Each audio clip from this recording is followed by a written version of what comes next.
I've been lying awake for hours, staring at the corner of my bedroom where the light never reaches. I hear something there. It calls my name. It waits until I switch off the lamp and then it starts. I've tried ignoring it, but it knows every secret I've ever kept. I don't understand how that's possible, and I've stopped trying to rationalize it. I just know that the voice is real, and it won't leave me alone. I first noticed it about 3 months ago. I was in bed, drifting between consciousness and sleep, when I heard the faintest sound. It reminded me of air escaping through a crack in the wall. I opened my eyes, and that's when I heard my name, plain as day. I remember shooting up in bed and checking my phone for the time. It was 2:17 a.m. My heart was racing and I kept looking over my shoulder, expecting someone to be behind me. I got out of bed, walked to the door, flipped the light switch, and scanned every inch of the room. I saw nothing. I couldn't explain the voice, so I told myself I was just tired. Maybe my mind was playing tricks on me. I turned off the light and lay back down, but the whisper returned as soon as my head hit the pillow. Since then, it's only gotten worse. I can't sleep with the lights on because the bright glare keeps me awake, and I can't sleep with them off because the whisper grows louder. It feels like a lose-lose situation. Most nights, I lie awake until dawn. The second the sunlight streams through the window, the whisper fades, but it never disappears entirely. Even during the day, I feel something behind me. I catch glimpses of movement in my peripheral vision. I hear my floor creak as if someone's walking around when I'm alone in the house. Whenever I check, there's no one there. I live in a small one-bedroom apartment on the third floor of an old building. The hallways smell like stale tobacco, and the floors squeak under every step. My place isn't much bigger than a couple of cramped rooms, so it's impossible to hide or run far. Each morning I shower, make coffee, and try to go about my routine. But I keep looking around, expecting to see a dark figure in the corners. Sometimes I hear that voice in the kitchen or the living room, whispering so low that I can barely catch the words. I know the voice is talking about me. It mentions details of my life that I've never shared with anyone. It repeats secrets from my past that I hate remembering. I started leaving the TV on for background noise. I hoped that any random dialogue would drown out the whisper. It doesn't help. I can still hear it, even over the television. Some nights, I put on headphones and crank up the volume to levels that hurt my ears. The whisper cuts through everything. I feel my chest tighten whenever it speaks. My arms get goosebumps, and a cold sweat breaks out on my forehead. I get so jumpy that even a normal sound, like a neighbor slamming a door, sends my heart racing. A few weeks into this torment, I began noticing a sensation of pressure on my shoulder.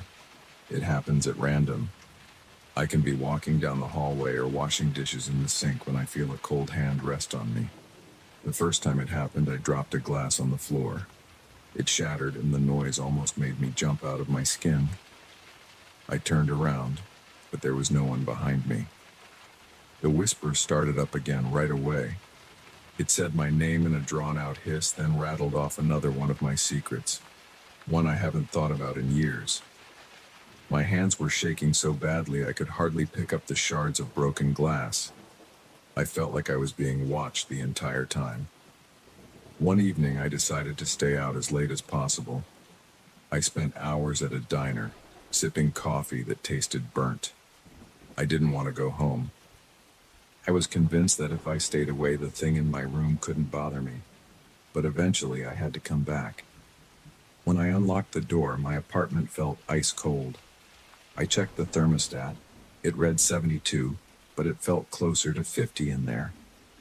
I locked the door behind me and switched on every light in the place. I looked in closets, under furniture, behind the shower curtain. Nothing. No shapes, no silhouettes, no figures lurking around. Yet the whisper still started the moment I turned off the kitchen light. It said my name again and then laughed in a low, rasping voice. My mouth went dry. I managed to mutter a few swear words under my breath and stumbled toward my bedroom, flipping on lamps as I went. No matter what I did, I couldn't shake that cold dread.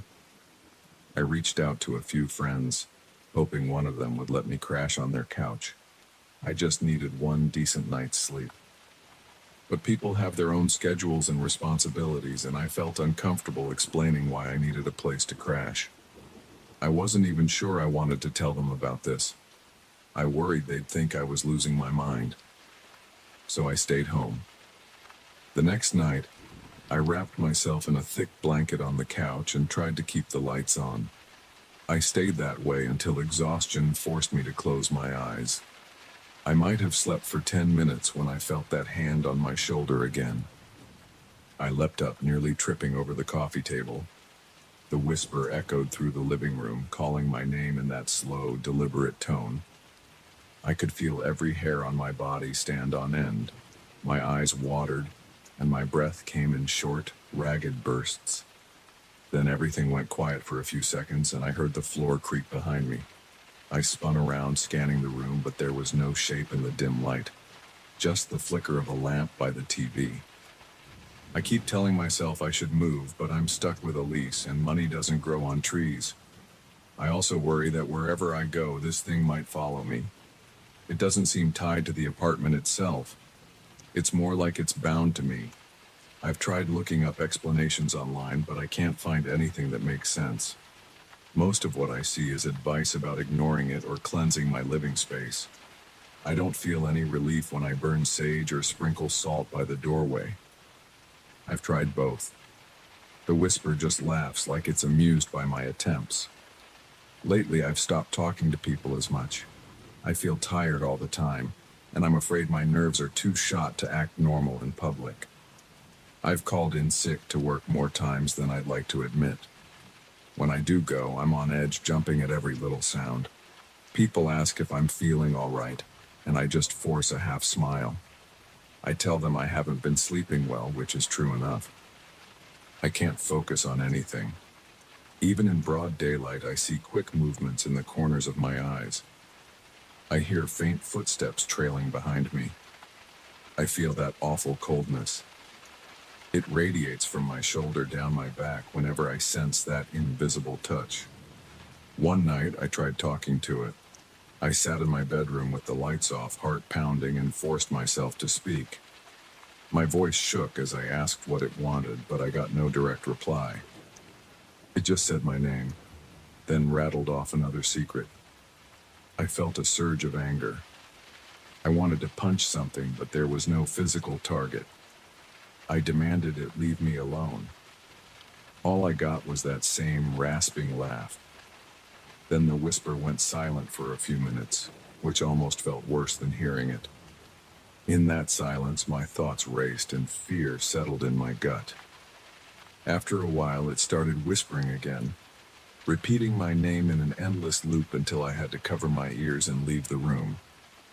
I tried sleeping in the bathtub once, hoping that the change of location would throw it off. The bathroom is cramped, with plain tiles and a single overhead light, so I thought maybe it wouldn't follow me there. I filled the tub with a few inches of warm water and tried to relax, but the whisper found me almost immediately. I jumped up, nearly slipping on the slick porcelain. I flicked on the overhead light, but that didn't help. The voice sounded closer than ever, coming from right behind the shower curtain. I ripped the curtain open, feeling my skin crawl. Nothing was there. I left the water running, grabbed a towel, and sat in the living room again, shaking with frustration. I've never felt so powerless.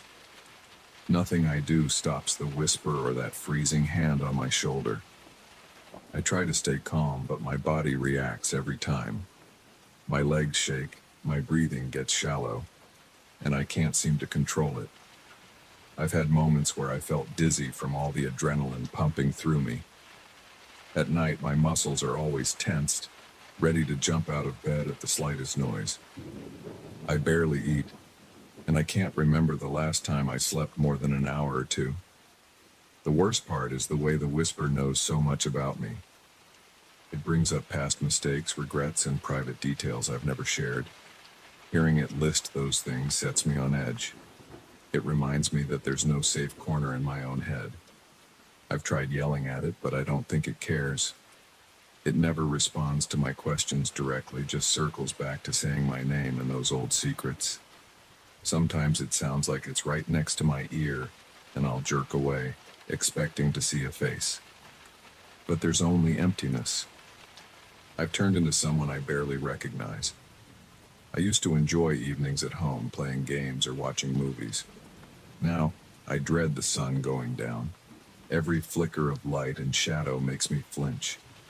My reflection in windows sometimes looks strange, as if I'm seeing someone else. I've seen my own eyes bloodshot from lack of sleep. My shoulders sag with exhaustion, and I'm losing weight fast because my appetite is gone. I keep expecting to wake up from a nightmare, but this is my reality. Some nights I consider leaving the lights on and trying to force myself to ignore the whisper. That never works. The whisper is always there, always calling, always dropping hints about things I'd rather forget. I picture it lurking just out of sight, waiting for me to turn my head so it can slip closer. Sometimes I feel a faint breeze on the back of my neck, like a breath. My heart pounds so loud I can hear the blood rushing in my ears. I spin around again and again, but there's nothing to see. Last night I attempted something I never did before. I stood in the dark and pressed my back against the wall so I couldn't be touched from behind. I stood there until my legs began to ache. Every time the whisper spoke, I tried to stay calm. Eventually, my knees felt weak, and I had to sit down. The moment I dropped to the floor, I felt that icy hand on my shoulder again. I scrambled away, banging my head on the corner of a small dresser. The pain made me curse out loud. My vision blurred for a second, and the whisper turned into that laugh. It was a harsh, low rumble that sent cold waves through my entire body. Now, as I tell you all this, I'm sitting in my living room with a single lamp on. It's around midnight. The whisper is in the background, but I'm trying to push it aside long enough to speak clearly. My hands are shaking. My mouth is dry. I can't stop checking the hallway, convinced I'll see something emerge. I know it's only a matter of time before I feel that hand again, or hear my name repeated in that cold voice. I keep thinking about what will happen if it finally decides to show itself. I'm not sure I want to know. I can't imagine what it looks like or if it even has a shape at all. I'm reaching the end of my rope. I can't rest. I can't think straight. I'm stuck listening to my own name echo in the dark. I feel like the walls of my apartment are closing in on me, but I know I can't just run. This thing follows me, day and night. It's never satisfied, always getting closer, always reminding me that it knows everything about me. Sometimes I stand near the door, thinking about stepping outside. But then I remember how the whisper haunts me even in broad daylight. I can't escape it. I'm convinced it's waiting for something. I don't know what, and that uncertainty grinds my nerves raw. I'm talking to you now because I need someone to listen. I need to share what's been going on. Maybe hearing myself say it out loud will help me realize I'm not losing my mind. I keep hoping there's a rational explanation, but every day I find fewer reasons to believe that. I hear it again right now. It's using that same low tone, drawing out each syllable of my name. I feel the pressure on my shoulder. My entire body is trembling. I'm going to turn around one more time. I know I won't see anything, I never do. But I have to check, because deep down I'm still terrified that the moment I stop looking, it will appear, and I'll finally understand what's really lurking in the darkness. And right now, I'm not sure how I'll handle that moment when it comes.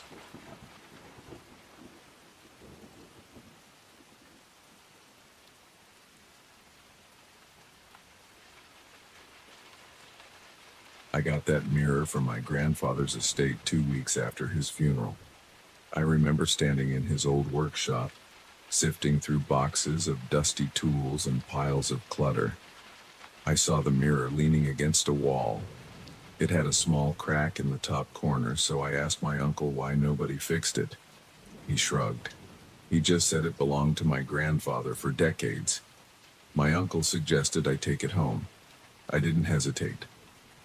I've always liked old stuff, especially pieces that carry some history, and I assumed this mirror would be no different.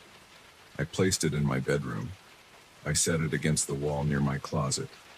The first time I looked at it in my house, I felt a weird discomfort in my stomach. The crack in the top corner was about half an inch long. It didn't look like a big deal, so I didn't worry. I figured I could get it repaired eventually. For the first few days, everything seemed fine. I woke up, got dressed, glanced at my reflection. Nothing unusual. But one morning I was tying my shoelaces and caught my reflection behind me in the mirror. I saw myself blink. It looked normal at first, but then I realized my reflection seemed to blink a beat after I did. I paused and stared at the mirror. My eyes felt strained. I held my gaze to see if I was just imagining it. I blinked once, slowly. My reflection blinked a fraction of a second later, not at the same time. My heart pounded. I backed away and looked at my hands. They looked normal. Then I glanced back at the mirror. My reflection stood still, looking straight at me, not moving an inch. My pulse throbbed in my temples. I turned away and pretended I had somewhere else to be. That night I tried to forget about it. I crawled into bed and switched off the lamp. The mirror stood in the dark, catching a bit of moonlight. I felt like something in that reflection was still awake. I rolled over, closed my eyes, and told myself I just needed better sleep. The next day I caught a glimpse of the crack. It seemed bigger. I ran my fingertip over it. I could feel the jagged edge like a little chip.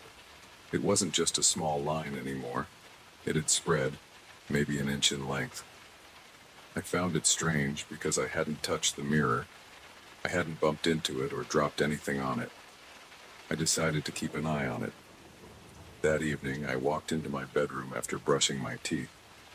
As soon as I entered, I felt a chill on my neck. The mirror was in its usual spot, but the glass didn't seem as reflective. It looked clouded near the crack. The crack now had a thin gray haze leaking out. It wasn't smoke, but it looked like a little patch of mist. I swallowed hard and turned on the overhead light. The mirror just looked old and scratched, but I swear I saw a faint swirl in the glass.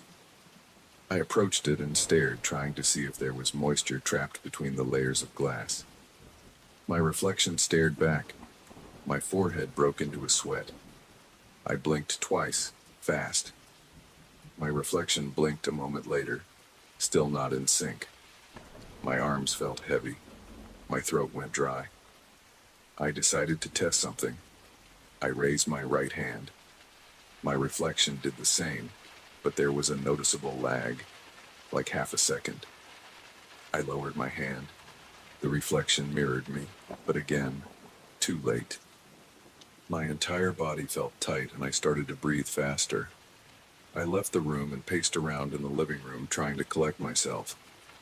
After a while, I went back in. I didn't look directly at the mirror. I tried to ignore it while I got under the covers. I left the lights on that night. The following morning, I checked the mirror first thing. The crack had spread again. It stretched from the top corner about 2 inches down. The glass around it had that swirling fog. It made me think of frost, but it didn't feel cold to the touch. I pressed my palm against the glass. It was room temperature, but it felt different, like the surface was slightly soft. I jerked my hand back. I smelled something stale, like old basement air. I looked around, trying to figure out if it was coming from the mirror, but I couldn't be certain. That day, I stayed out of the bedroom as much as I could. I kept busy in the living room and kitchen. watched TV, scrolled through my phone, tried to distract myself, but every time I passed by my bedroom door, I felt that tightness in my chest again. I couldn't shake the feeling that something was in there behind the glass. It was as if the mirror was waiting for me. By late afternoon, I decided to confront it. I took a deep breath, opened the bedroom door, and flipped on the light. The mirror looked the same, except the crack had widened into a thin fissure. I stared at my reflection for a long time. My reflection stared back, blinking too late, opening its mouth an instant after I did. I felt lightheaded, like the floor was shifting under me. I forced myself to breathe slowly. I walked up to the mirror and gently tilted it forward, trying to see the back. It was just plain wood backing. I ran my hand over it. I heard a faint scraping sound from the front. I froze. My heart hammered in my chest. I looked at the reflection again and I saw it had a slight smirk on its face, but my own lips were straight. I touched my lips. They were pressed together, but in the mirror I saw them curved upward. I stumbled backward, bumping into my nightstand. My reflection's smirk vanished a second later, as if it realized it was out of sync. I felt something like panic twist in my gut. I tried to calm down and told myself I would just throw a sheet over it. I opened my closet, grabbed an old sheet, and stepped to the mirror. Right before I could cover it, I saw the crack widen again, maybe a fraction of an inch, but enough to make a slight popping sound. A thin swirl of haze seeped from the glass. I swear it moved like a wisp of fog, drifting upward. I didn't smell anything this time, but I thought I heard a soft hiss. I dropped the sheet. My hands shook. I felt a chill that ran from my back to my fingertips. I considered leaving the house, but I live alone, and I didn't want to run away from my own bedroom. I decided to place the mirror face down on the floor. I reached behind it, lifted it carefully, and lowered it until the reflective surface faced the floor. The crack made a soft crunching noise against the wood. I stood there, staring at the wooden backing now facing up. I exhaled, feeling relieved that I didn't have to look at my out-of-sync reflection anymore. That night I tried to sleep. Around midnight I woke up hearing a faint scratching sound. I sat up in bed, my heart banging against my ribs. I looked toward the floor. The mirror was still face down, but I heard a tap, like someone gently knocking from the other side of the glass. I climbed out of bed, stepped closer, and listened. I heard another tap. My throat felt like it was closing up. I froze in place and my hand trembled. I leaned over, put my ear close to the mirror, and heard a slow scraping noise like nails on glass. My stomach clenched. I grabbed the sheet and flung it over the mirror, tucking the edges underneath so it couldn't move. The tapping stopped. I stood there for a while, barely breathing. Then I crawled back onto the bed, not sleeping a wink. The next morning, I decided I couldn't stand having that mirror in my bedroom anymore. I lugged it down the hall and stuck it in a spare closet. I pressed it against the far wall and shut the door. I spent the day trying to relax. I did laundry, cooked a simple lunch, and listened to music to distract myself. But every time I walked past that closet, I heard a soft thump. I tried to ignore it. My body felt tense and my mouth was dry. My head pounded. By evening, I noticed a draft in the hallway. It came from that closet door. It was cold air, almost like an air conditioning vent, except my AC wasn't on. I pressed my hand to the door. The wood felt cool. I listened. The mirror made a slight creaking sound. The floor under my feet seemed unsteady. I had trouble sleeping again. My mind kept drifting to that delayed reflection, that out-of-place smirk, the hiss of that fog. I told myself I should just smash it, but part of me didn't want to risk making it worse. The crack was already letting something through. What if breaking the mirror opened it wider? By morning, my nerves were shot. I stood outside the closet debating what to do. I finally opened the door.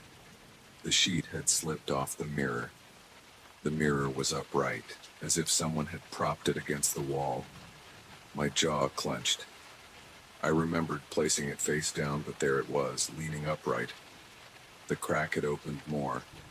It now ran halfway down the glass, with that gray haze swirling around it. I swallowed hard and stepped closer. A cool draft hit my face. I peered at the reflection. At first, I only saw myself. Then I noticed that my reflection's chest rose and fell out of sync. It breathed slower than I did, like it was on a slight delay.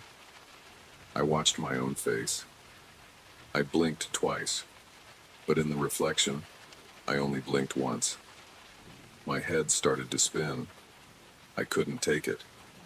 I lifted the mirror again, trying to force it back to the floor. Then it happened. I saw movement behind my reflection, like a shape shifting in the fog. It was just a blur, but I heard a faint sigh. Or maybe it was a breath. My grip slipped, and I almost dropped the mirror. I set it down carefully. I stood there, forcing myself to keep my eyes on the glass. The reflection's lips parted a moment after mine did. My spine tingled. I felt like I was going to pass out. I pushed the mirror flat on the floor again, pressed my knee against it, and tried to keep it still. The glass felt strange, like it had a soft give under my palm. My reflection's face looked up at me from the floor, staring. I refused to let go, but my arms started shaking. Suddenly, I heard a soft rasping sound, like a muffled voice pushing through water. I leaned my ear close, trying to make it out. I realized it was coming from the crack. Something was on the other side. My skin crawled. I felt sweat dripping down my neck. My thoughts were jumbled. I wanted to get rid of the mirror, but I didn't know how. I pictured myself hauling it outside and dumping it, but I worried that whatever was attached to it might follow me. I grabbed duct tape from the kitchen drawer. My hands trembled while I taped the edges of the mirror, trying to cover the crack. I pressed strips of tape along the fissure, sealing that opening. The swirling haze pressed against the tape from inside the glass. I heard that hiss again. I stood up, heart pounding, and waited. The mirror stayed quiet. The reflection looked normal for a moment. I stared down at myself lying on the floor, pinned under tape. That was enough for me. I dragged the mirror into the garage, placed it against a wall, and stacked boxes in front of it. Then I walked away. I still hear noises at night. I still sense that cool draft coming from under the door that leads to the garage. I've thought about taking a hammer to it. I've thought about calling someone to haul it off, but I can't bring myself to do it yet. Part of me is scared that if I break the glass, I'll release whatever's waiting on the other side. For now, the mirror is hidden behind those boxes. The crack is taped shut. When I go out there, I can hear a faint thump maybe once or twice a day. It's like something's trying to get through. I have no idea how to fix it, and I have no idea if it will ever stop. But I can't face it again. I can't look at that reflection anymore. So I leave it there, behind the boxes, hoping it doesn't move, hoping it stays taped shut, and hoping I don't have to see that delayed blink or that twisted smirk ever again.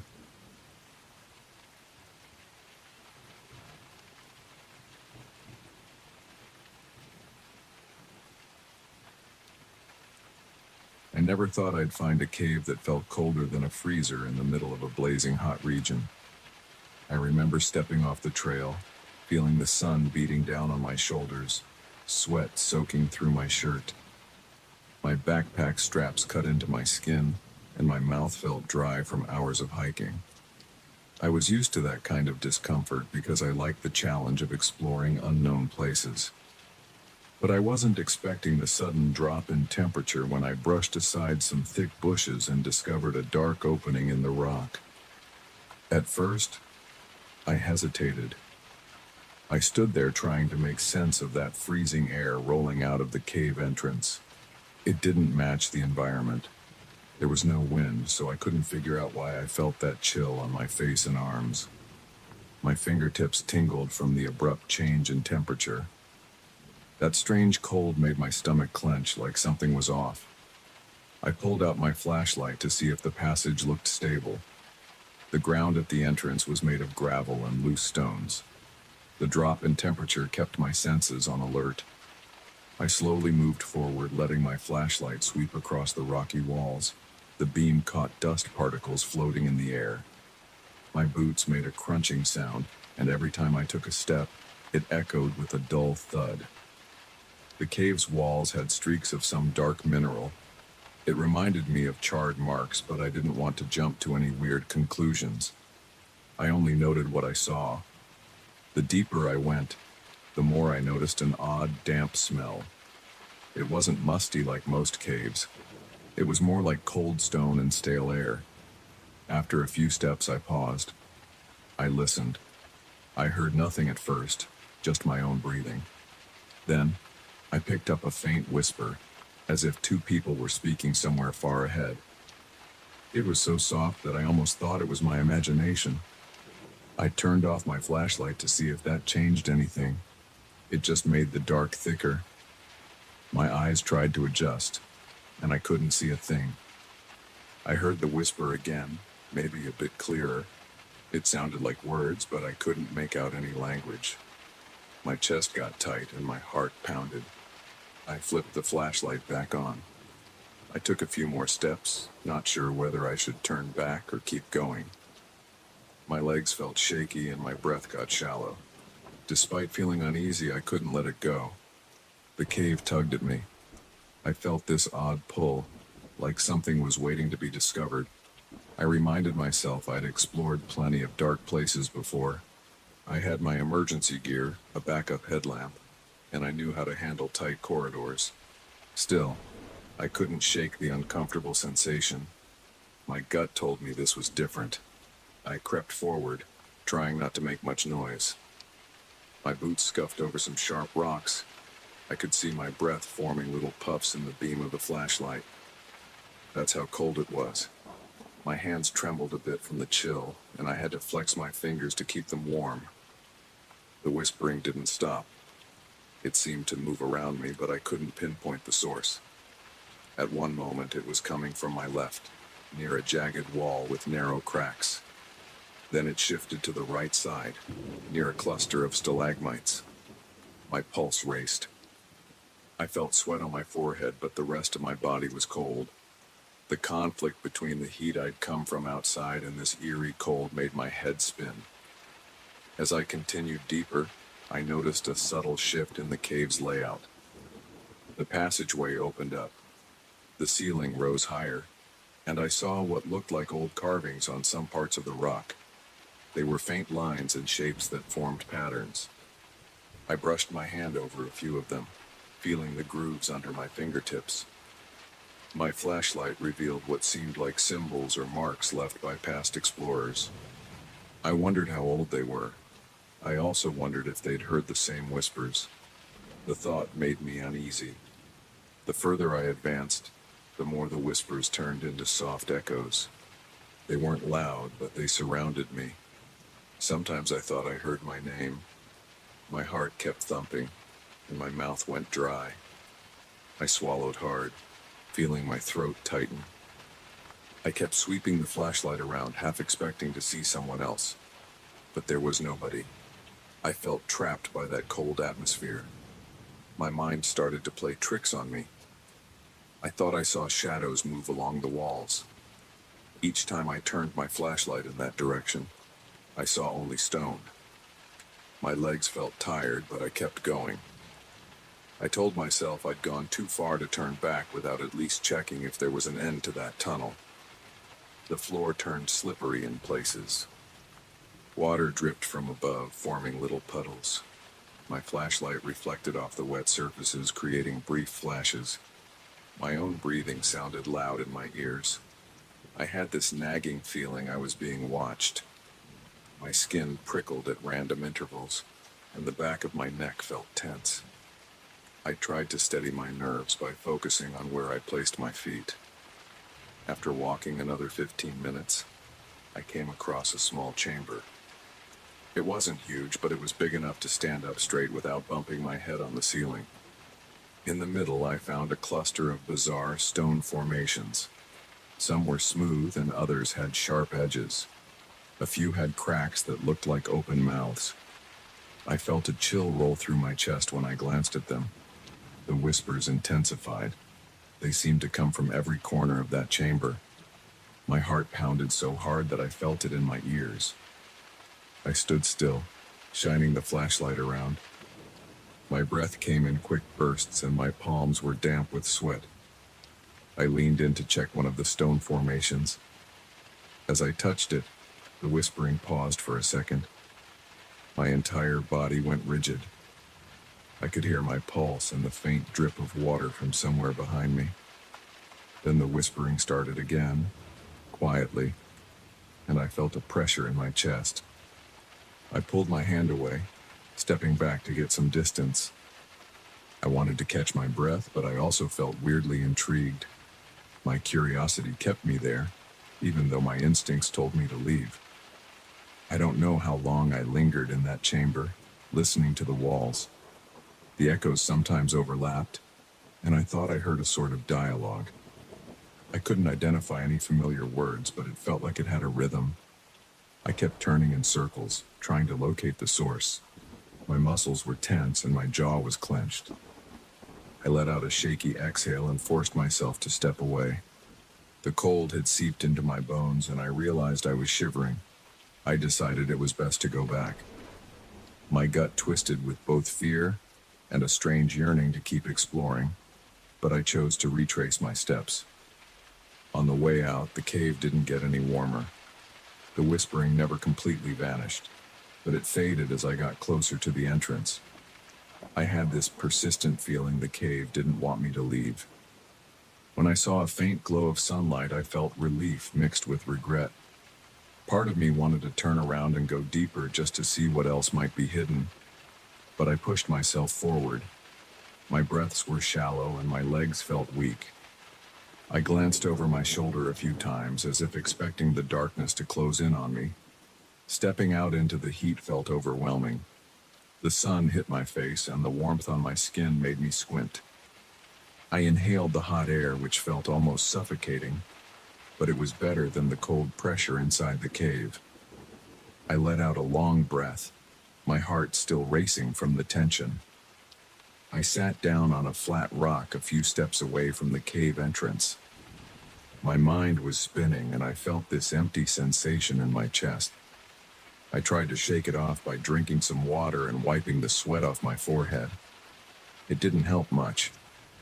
Over the next few days, I couldn't stop thinking about that place.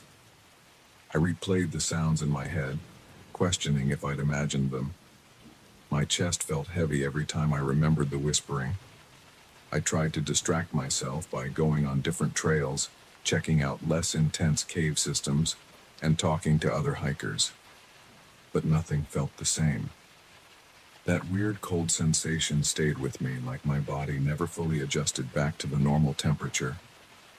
At night, I found it hard to sleep because my thoughts circled around that freezing atmosphere and those carvings on the walls. I soon realized I was restless and edgy. I caught myself pacing in my living room, replaying every moment from the cave. I could almost feel the crunch of gravel under my boots, the scuffing sound echoing in the darkness. I remembered the damp smell and that lingering hush between the whispers. My heart would speed up and my chest would tighten as if I was back there. It felt like something was missing inside me, like a chunk of my consciousness stayed behind in that chamber. I tried to fight the urge to return, telling myself it was just another cave. But I couldn't shake off the sense that I'd left something important in there. My thoughts were scattered. I couldn't focus on daily tasks. The emptiness grew. I started to think about heading back, maybe to see if I could figure out what caused those sounds. At the same time, the idea of returning sent my pulse racing. I pictured myself standing in that cold darkness, hearing those soft echoes again. When I told a friend about my experience, I avoided the details of the whispering. I just mentioned that I found a weirdly cold cave and felt creeped out. He joked about me watching too many scary movies, and he suggested I let it go. I nodded, but I knew I couldn't. The hollow feeling in my chest made me anxious. Sometimes I'd wake up in the middle of the night, covered in sweat, with the memory of that whispering so sharp in my mind that I felt I was still there. I tried to plan a return trip, but kept postponing it. Part of me feared the unknown aspect of that place. Another part wanted to confirm if the cave was truly that strange, or if I'd just been exhausted and spooked myself. But whenever I closed my eyes, I saw those jagged formations and heard that muttering that seemed to slide along the walls. My heart would hammer against my ribs.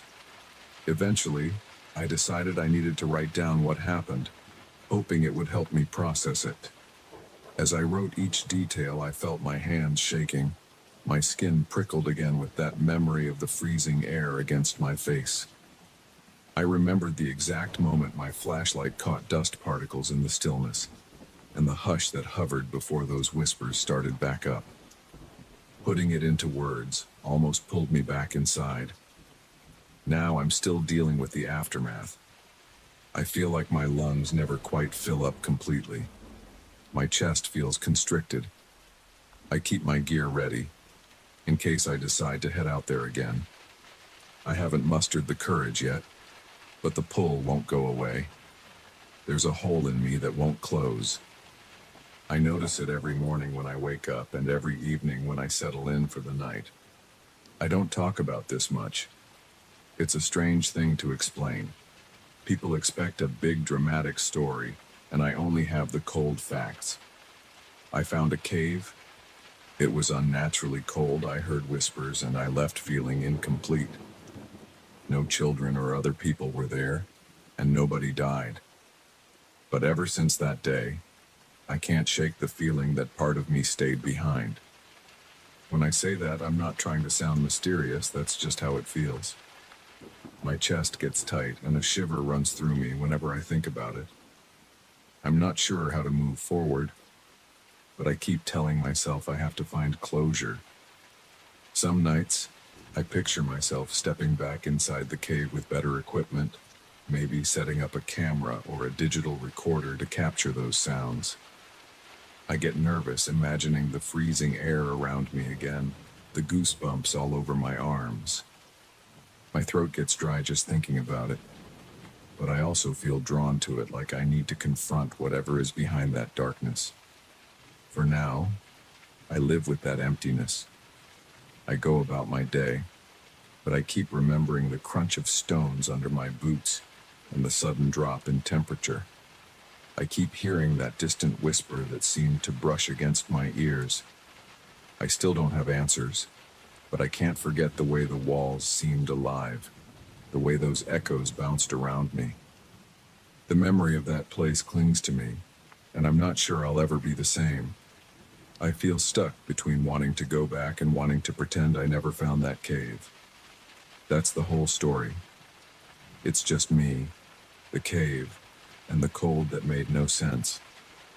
I have no proof, no dramatic conclusion, just the physical memories imprinted on my body and the lingering tension in my mind.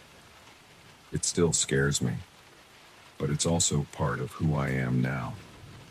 I don't know if I'll ever set foot in that cave again, but if I do, I wonder if I'll feel that part of me slip back into place, or if I'll lose even more of myself to the whispers that live in those walls. For now, I carry on, hoping that the chill in my chest might fade with time, even though I can't shake the suspicion that it won't.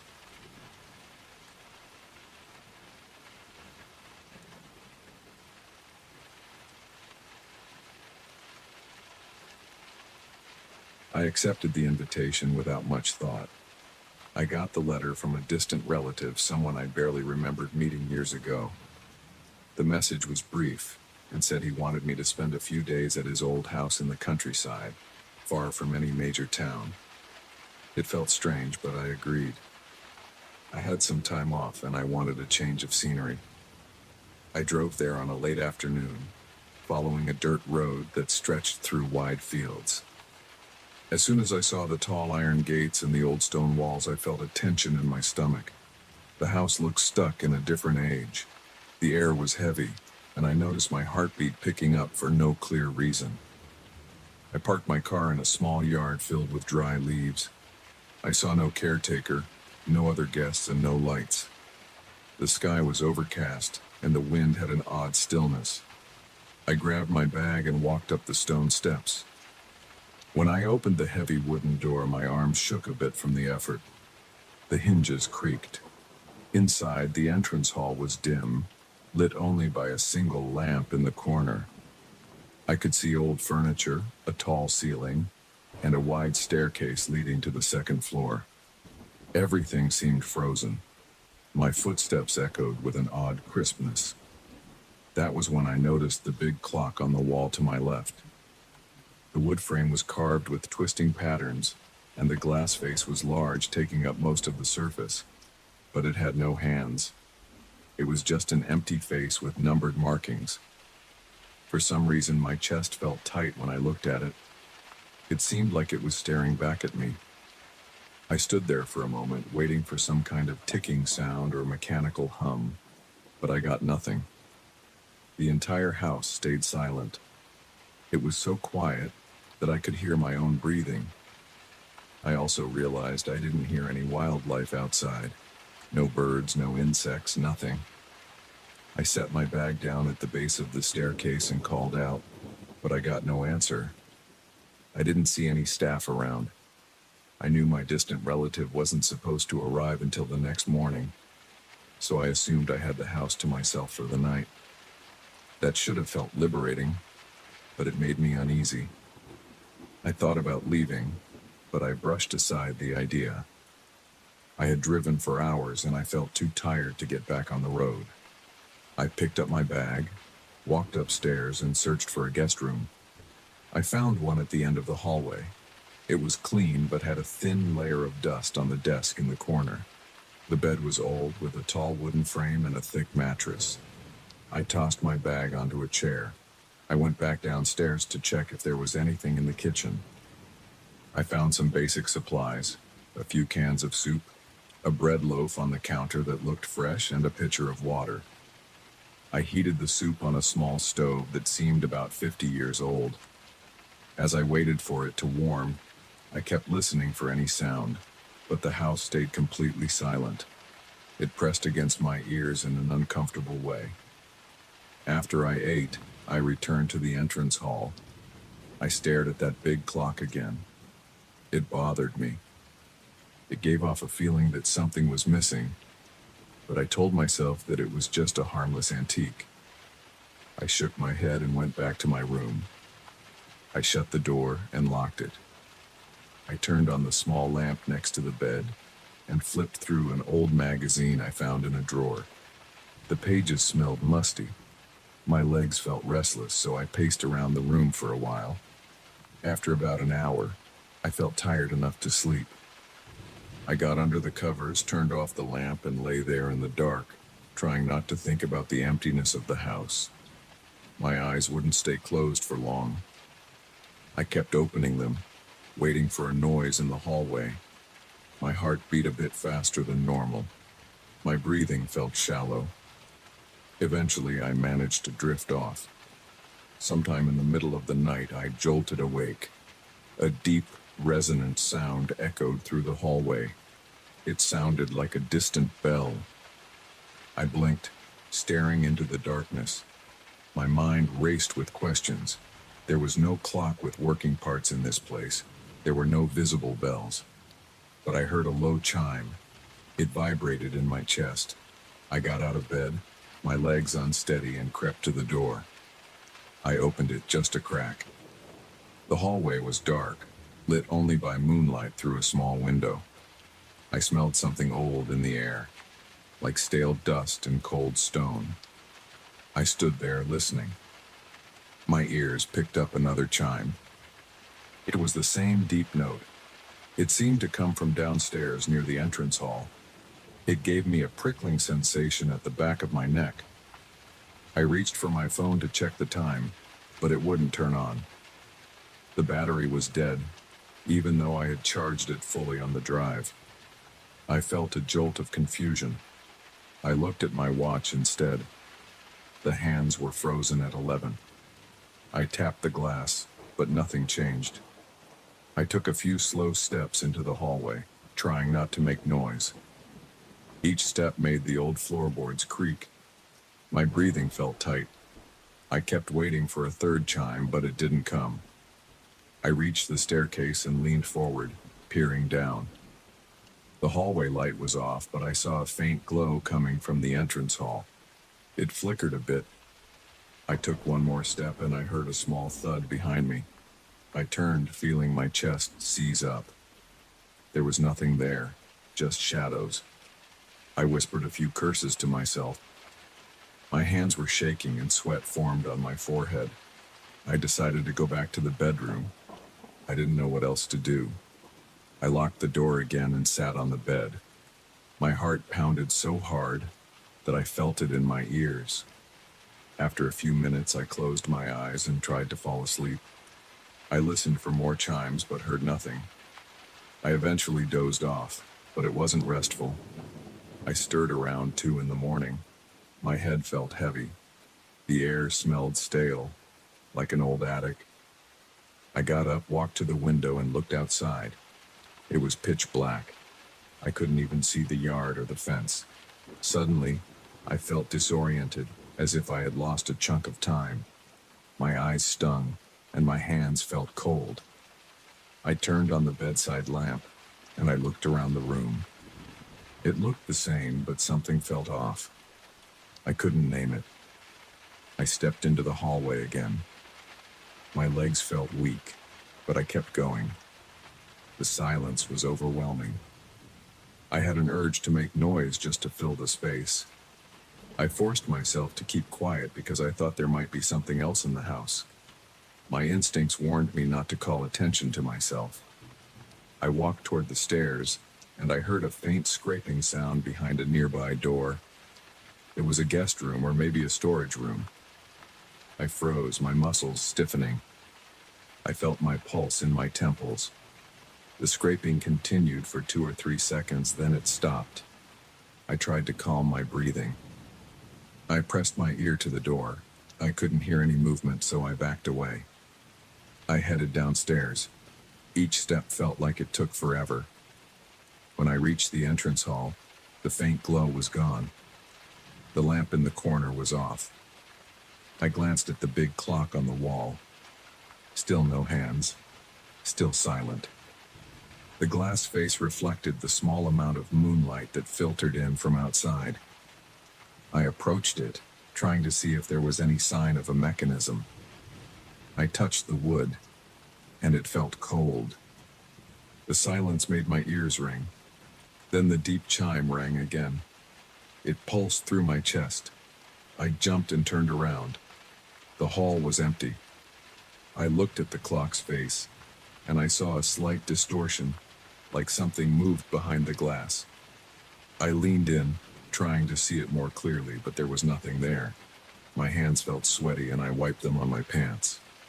I took a few steps back, trying not to trip on the rug. I noticed the front door was closed, but not locked. I considered leaving right then. I reached for the doorknob, turned it slowly, and pulled. The door creaked open, revealing the front yard under the moonlight. I saw my car. I could leave, but an odd sense of uncertainty made me hesitate. The invitation had said to wait until morning to meet my host. I felt trapped by curiosity and by a strange sense of obligation. I stepped outside, inhaled the cool night air, and listened. The wind was still, and the fields were dark. My breath looked thick in the cold air. I thought about driving away, but something kept me from moving forward. I returned to my room and tried to get some rest. My mind wouldn't stop replaying the sound of that chime. I lay in bed until dawn, drifting in and out of shallow sleep. When the pale light of morning came, I got up, rubbed my eyes, and looked at my watch. It still read 11. I grabbed my phone and saw that it was dead again. I plugged it into my charger, but it showed no response. I got dressed and went downstairs. The house felt different with the daylight, but the silence remained. I walked around, checking each room. Most of them were dusty or covered in sheets. There was a musty library, a drawing room with covered furniture, and several locked doors I couldn't open. No sign of my relative. No sign of anyone at all. I found some cereal in a kitchen cabinet and ate a bit. The front door was still unlocked, so I stepped outside to see if I could get a phone signal. There was nothing. I tried to start my car, but the engine refused to turn over. The battery was completely dead. I stood in the yard, looking at the stone walls and tall windows. I felt a slow panic creeping up. My hands shook and my breathing got heavier. I went back inside, searching for a phone line or some kind of landline. I found an old rotary phone in a small office near the back of the house, but it had no dial tone. I had no way to contact anyone. The day passed slowly. I heard nothing. At one point, I thought I caught a glimpse of someone in the upstairs hallway, but when I ran up there, the corridor was empty. As evening approached, a strong sense of dread settled over me. My stomach felt tight. I was sweating even though the air was cool. I realized I hadn't seen the sun move in the sky. It seemed stuck behind clouds. I tried to keep myself occupied by searching every room I could unlock. Most of the doors were firmly shut. The ones that opened led to dusty bedrooms or storage areas. The silence never changed. That night, I lay in bed with the lamp on. I couldn't face the dark again. Around what I guessed was midnight, I heard the chime. It was louder. The sound vibrated in the walls. My heart pounded so hard it hurt. I sat up, rubbing my eyes. My skin felt clammy. That was when I sensed a distortion in the air, like everything had shifted. I felt dizzy. I looked at the door, and for a second, it seemed like it flickered. The space around me felt the same, but also different. I got up, stood by the door, and waited. The chime hit again, a deep and slow note. My mind raced. I felt the distinct impression that I had experienced this moment before. My thoughts spun, and I wondered if I was dreaming. I touched my arm with my fingertips and felt the pressure, so I was definitely awake. I pulled the door open and stepped into the hallway. As soon as I did, the light in my room blinked off. The corridor looked the same, but my body felt heavier. I could hear my pulse in my head. My skin felt cold. I realized that each time I heard the chime, I was looping back to some earlier state. Yet I couldn't pinpoint the exact moment of each loop. It was just a strong impression in my gut and a weird tension in my muscles. I noticed the door to the guest room across the hallway was ajar, even though it had been shut before. I approached it. My hands trembled, and sweat slid down my temples. I reached for the doorknob, but I hesitated. I held my breath, listening. I heard a faint rustling inside, like fabric moving. I pulled my hand away. My instincts screamed at me to back off. Then I heard a slow creak in the corridor behind me, like a footstep on old floorboards. I spun around, my chest pounding. There was no one there. I felt something watching me, but I couldn't see anything. My throat tightened. My breath came in short gasps. The air felt charged. I took a step back, then another. The boards groaned under my feet. I thought I saw a shadow shift on the far wall, but it was gone in a blink. I heard the chime again. My head spun and I shut my eyes. It felt like my stomach turned in on itself. My legs almost gave out, but I stayed on my feet. When I opened my eyes, the hallway lamp was on again, even though it had been off just seconds before. I realized I had returned to some earlier point in the night. The door to the guest room was shut. The tension in my chest grew stronger, and I thought I might throw up. I swallowed hard and wiped my mouth. I heard a soft drag of something along the floor behind me, but when I glanced over my shoulder, the corridor was empty. I stumbled toward the staircase and hurried downstairs. I looked at the clock. Still no hands, still no ticking. It looked exactly the same. My breathing was shaky. I reached out and tapped the glass face. I felt no vibration or movement. The chime sounded yet again, louder than before. I almost dropped to my knees. My ears rang. The house seemed to shift around me. The front door, which I had left open earlier, was now closed and bolted. I felt trapped. I wiped sweat from my forehead, trying to steady my nerves. Each time that chime rang, I felt I was getting pulled backward in time, forced to repeat the same stretch of night. And each time I sensed something walking through the corridors, approaching me at a slower pace than real time should allow. But I couldn't see it.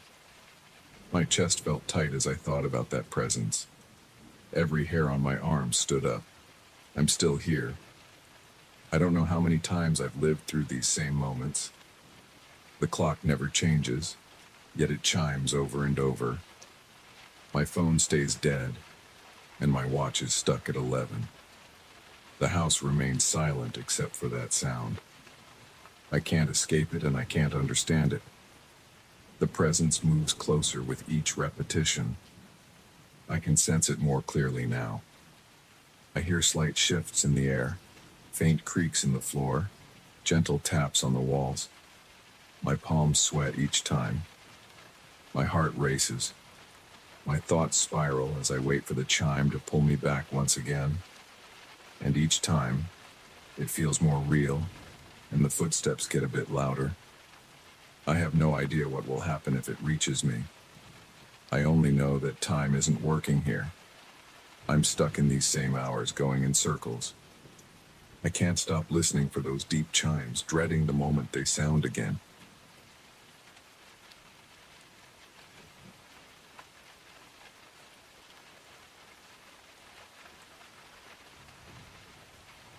I got the invitation on a Thursday afternoon. The envelope showed up in my mailbox without a sender's name or address. It was a thick, white envelope with a neat black seal. The message inside asked me to prepare an exclusive dinner in a large mansion on the outskirts of town. The note mentioned a high fee and promised complete discretion. It didn't include the client's name or any personal details, but it gave me a specific date and time. It also listed the dishes the client requested. The handwriting was smooth and elegant. I felt a mix of excitement and confusion because I'd never received a job offer in such a secretive way. I decided to accept. The money was too good, and I couldn't resist the chance to cook in a new environment. I arrived at the mansion around dusk on the scheduled day. The exterior looked enormous. The walls were white stone with tall, dark windows. There were statues along a long driveway, all facing me like silent guards. My car rumbled over gravel until I reached a wide set of steps leading up to a huge black door. I knocked once and the door opened by itself. No one greeted me in the foyer. I walked in and felt a slight chill, even though the air outside had been warm. The floors were polished marble, and my footsteps made an echo that felt too loud in the empty space. I called out a greeting. No one answered. I took a breath and stepped farther into the foyer. A note rested on a small table nearby, held down by a silver paperweight. It said to head left and enter the kitchen. I followed the instructions, turning left into a long corridor lined with tall mirrors on one side. I avoided my reflection. Something about that hallway felt off. My eyes kept sliding to the mirrors, expecting to see movement. but I only saw my own body passing by. I didn't see anyone else. At the end of the corridor, I found a door that led to the kitchen. Inside, I saw an impressive setup. The counters were smooth granite, the appliances looked brand new, and there was every tool I could imagine. A single overhead lamp lit the center island. The corners of the kitchen were in deep shadow. There was a small note on the counter with instructions about how the client wanted each dish prepared. The handwriting matched the note I got in the mail. The list included a starter, a main course, and a dessert. Everything was clear and detailed. I started unpacking my knives and spices. I double-checked all the ingredients. Everything seemed top quality and fresh. It made my job easier, so I tried to focus on that.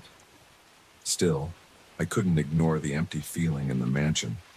I expected staff or maybe a butler, but the whole place felt abandoned. While I rinsed vegetables in the sink, I thought I saw a shape move past the doorway. I leaned forward and glanced around, but I saw no one.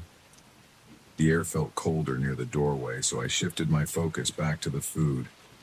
As I chopped onions, I heard soft clicks against the floor somewhere behind me. They sounded like footsteps, but not steady ones. I stopped chopping, turned around, and saw nothing. The corners remained dark, but I didn't see a single person or even a shadow. I hesitated for a moment, then went back to cutting. My heart was beating faster than normal. I tried to keep a steady hand on the knife. While I boiled pasta for the starter, I heard another noise near the pantry. It was a faint shuffling sound, like fabric brushing against a door frame. I paused again and stared at the pantry door. It stayed closed. I watched it for a few seconds, waiting for it to move. It stayed still. I returned to my work. My mind was racing, but I forced myself to think about the sauce and the timing of the main course. I had a job to do, and I didn't want to mess it up. The pay was high, and my professional pride kept me going. Every few minutes, I sensed a presence in the corner of my vision. I would turn my head, and there would be nothing there. No figure, no shape, no shadow. Still, I felt watched. My arms got goosebumps. My mouth felt dry. I took a sip of water and tried to concentrate. I repeated each step of the recipe in my head. I arranged the plates carefully. I kept my eyes down on the plating when I felt another rush of cold air at my back. When I finished cooking, I carried the dishes out to the dining room. The table was massive, with at least a dozen chairs. There was one chair set at the head, where the table had a single place setting. The cutlery reflected the chandelier's light. I placed the starter on that plate. The seat was empty, of course. I glanced around, expecting to see someone step in at any moment. No one came. I walked back to the kitchen to grab the main course. My heart was still pounding. I inhaled slowly, trying to calm down. I carried the steaming plate into the dining room. Again, I found that same empty seat. There was no sign of any person. I set the plate down and stepped back. I waited a moment, hoping to see at least a hand or some sign of a guest. Nothing happened right then. I went back for the dessert, feeling my palms sweat. After setting the dessert on the table, I stood by the door. The silence pressed in. Then I heard the gentle clank of cutlery. I snapped my eyes toward the chair. I saw the fork lift off the table, but there was no hand holding it. I heard small metal taps as if the fork touched the plate. My breath got stuck in my throat. The pasta on the appetizer plate started to vanish, bite by bite. I didn't see it disappear in chunks, but the food simply reduced with each sound of a fork. I took a step backward. My knees felt weak. My arms tingled. I gripped the doorframe for support. The glass of water by the plate shifted and rose a few inches. I heard the faint sound of swallowing, but no shape. The main course began to vanish in the same way. The steak I had cooked was cut piece by piece, leaving the plate empty. I couldn't move my feet for a few seconds. I couldn't tear my eyes away from that floating fork. Eventually, I forced myself to shift my gaze to the walls, checking for any mirrors or cameras. I saw none. I returned my attention to the table when I heard the dessert spoon scraping the dish. The pudding I'd prepared was also disappearing. The entire meal was going away, as if eaten by an invisible guest. Then I heard a man's voice. It was low, smooth, and came from the empty chair. He thanked me by name. He complimented the flavors, the texture, the presentation. He said everything was perfect. I opened my mouth to speak, but no words came out. My heart hammered in my chest. He asked me to leave the bill by the candle on the far end of the table. I reached into my pocket, grabbed one of my business cards, and scribbled the amount due on it. My hands shook so much I could barely write. I walked over to place the card by the candle. I noticed a thick wad of cash already sitting there. It matched the fee we had agreed upon. I took the money, stuffed it into my jacket pocket, and tried not to drop it as I backed away. I said something like, "Thank you, sir." My voice sounded shaky and weak. The man's voice told me I could let myself out. I didn't see any figure rise from the chair, but I heard it shift slightly, as if a person leaned forward. I got the sense that he was watching me, but I couldn't see him. The whole scene felt impossible. My stomach churned. I turned around and hurried back through the corridor, not looking at those mirrors. I reached the foyer and left the mansion. The door closed behind me with a gentle click. In the car, I sat behind the wheel and tried to steady my breathing. My forehead was damp with sweat. My hands wouldn't stop shaking. I drove away, glancing at the rearview mirror to see if anyone stood at the mansion's door. I only saw the large facade and the stone statues. No movement. I got home late that night, took a quick shower, and crawled into bed with the lights on. I couldn't sleep right away. My brain replayed the images of cutlery floating in the air. Eventually, I drifted off, but my sleep was restless. The next day, I tried to go about my normal routine. I still felt anxious. My thoughts kept returning to that empty seat. Late in the afternoon, I decided to cook something simple for dinner, hoping to calm down with a familiar activity. I sliced some vegetables and put them in a pan with chicken. My hands were steadier than the night before. I took measured steps with each ingredient, following a mental recipe I knew well. I set the table with a single plate in my small dining area. I tried to relax, listening to the sizzle of the pan. At least my own home felt more comfortable than that mansion. When the meal was ready, I carried the plate to the table and sat down. I cut a piece of chicken and brought it to my mouth, trying to focus on the flavor. A few bites in, I froze. I heard a scraping sound from across the table. There was no plate there, no chair set. But I heard the exact sound of metal on ceramic. My eyes darted to the empty spot. I saw nothing. My breathing sped up. My legs tensed, ready to jump away from the table. I tried to keep calm, telling myself it was my imagination. Then I heard the faint clink of a fork. I watched in disbelief as bits of food vanished from the pan on the stove. The lid was still off, so I could see the chicken pieces disappearing one at a time. My throat tightened. Sweat formed on my forehead. I pushed my chair back, got up, and walked to the kitchen. The food kept vanishing. I couldn't see a fork this time, but I heard the same quiet chewing noises and the occasional scrape of metal against the pan. My hands shook. A jolt of fear shot through me. It felt like that same presence from the mansion had followed me home. My mind scrambled for an explanation, but I found none. I felt a sick rush in my stomach. My mouth went dry. I stumbled backward until I hit the counter. Then I just stood there, listening to the sounds of invisible eating. Eventually, the noise stopped. The pan was empty. I stood in silence, staring at the place where the chicken had been. My thoughts raced, trying to find something concrete to do. I touched the edge of the pan. It was still warm, but most of the food was gone. I felt the muscles in my arms tense.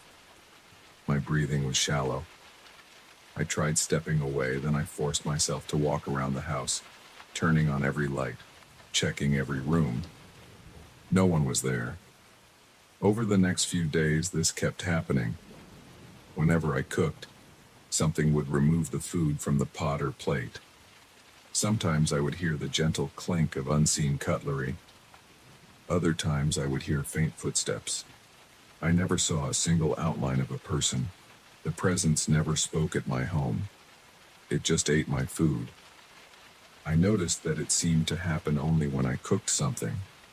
If I ordered takeout or ate a sandwich, nothing occurred. But as soon as I prepared a proper meal, I felt that cold tension in the air. I heard the faint scrape of utensils. I watched my dishes empty themselves, one bite at a time. I started losing my appetite. My heart pounded every time I picked up a knife or lit a stove burner. I'd wipe sweat from my eyebrows while stirring a sauce, waiting for the moment that the invisible presence would start eating. It happened at random times. Sometimes it started right as I set the plate down. Other times I had already taken a few bites before the presence joined in. Each experience left me shaking, with my stomach twisted in knots. I tried to keep myself together, but it was impossible to ignore. I haven't gone back to the mansion. I haven't tried to contact the mysterious client. I'm afraid of what might happen if I do. But my reputation has grown because of that single job. Word got around that I made a private meal for a very wealthy patron. People started asking me for special requests. My phone rang more often with potential clients. I found excuses to turn them down. I don't want to relive that night. I can't forget how I felt when I heard that empty chair scrape across the floor, or when I saw the food fade from the plate without a visible hand. Now, every time I stand in my kitchen, I feel that cold spot behind me. Every time I hear a slight sound of metal on ceramic, I tense up. I haven't told anyone the full truth. I just say I'm taking a break. But the truth is, I can't stop cooking. It's what I do. Yet each new dish brings that familiar creeping feeling that I'm not alone. I stand there, waiting for the first bite to disappear. I keep hoping it won't happen, but it does. And whenever I hear those ghostly utensils, I remember the man's voice thanking me back in that mansion. He said my cooking was perfect. I can't see him, but I know he's still around. And that knowledge makes my pulse pound every single time I pick up a knife.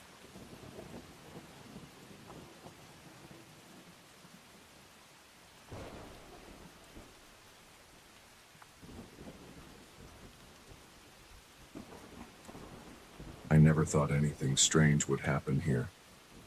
I came to this lake for peace and quiet.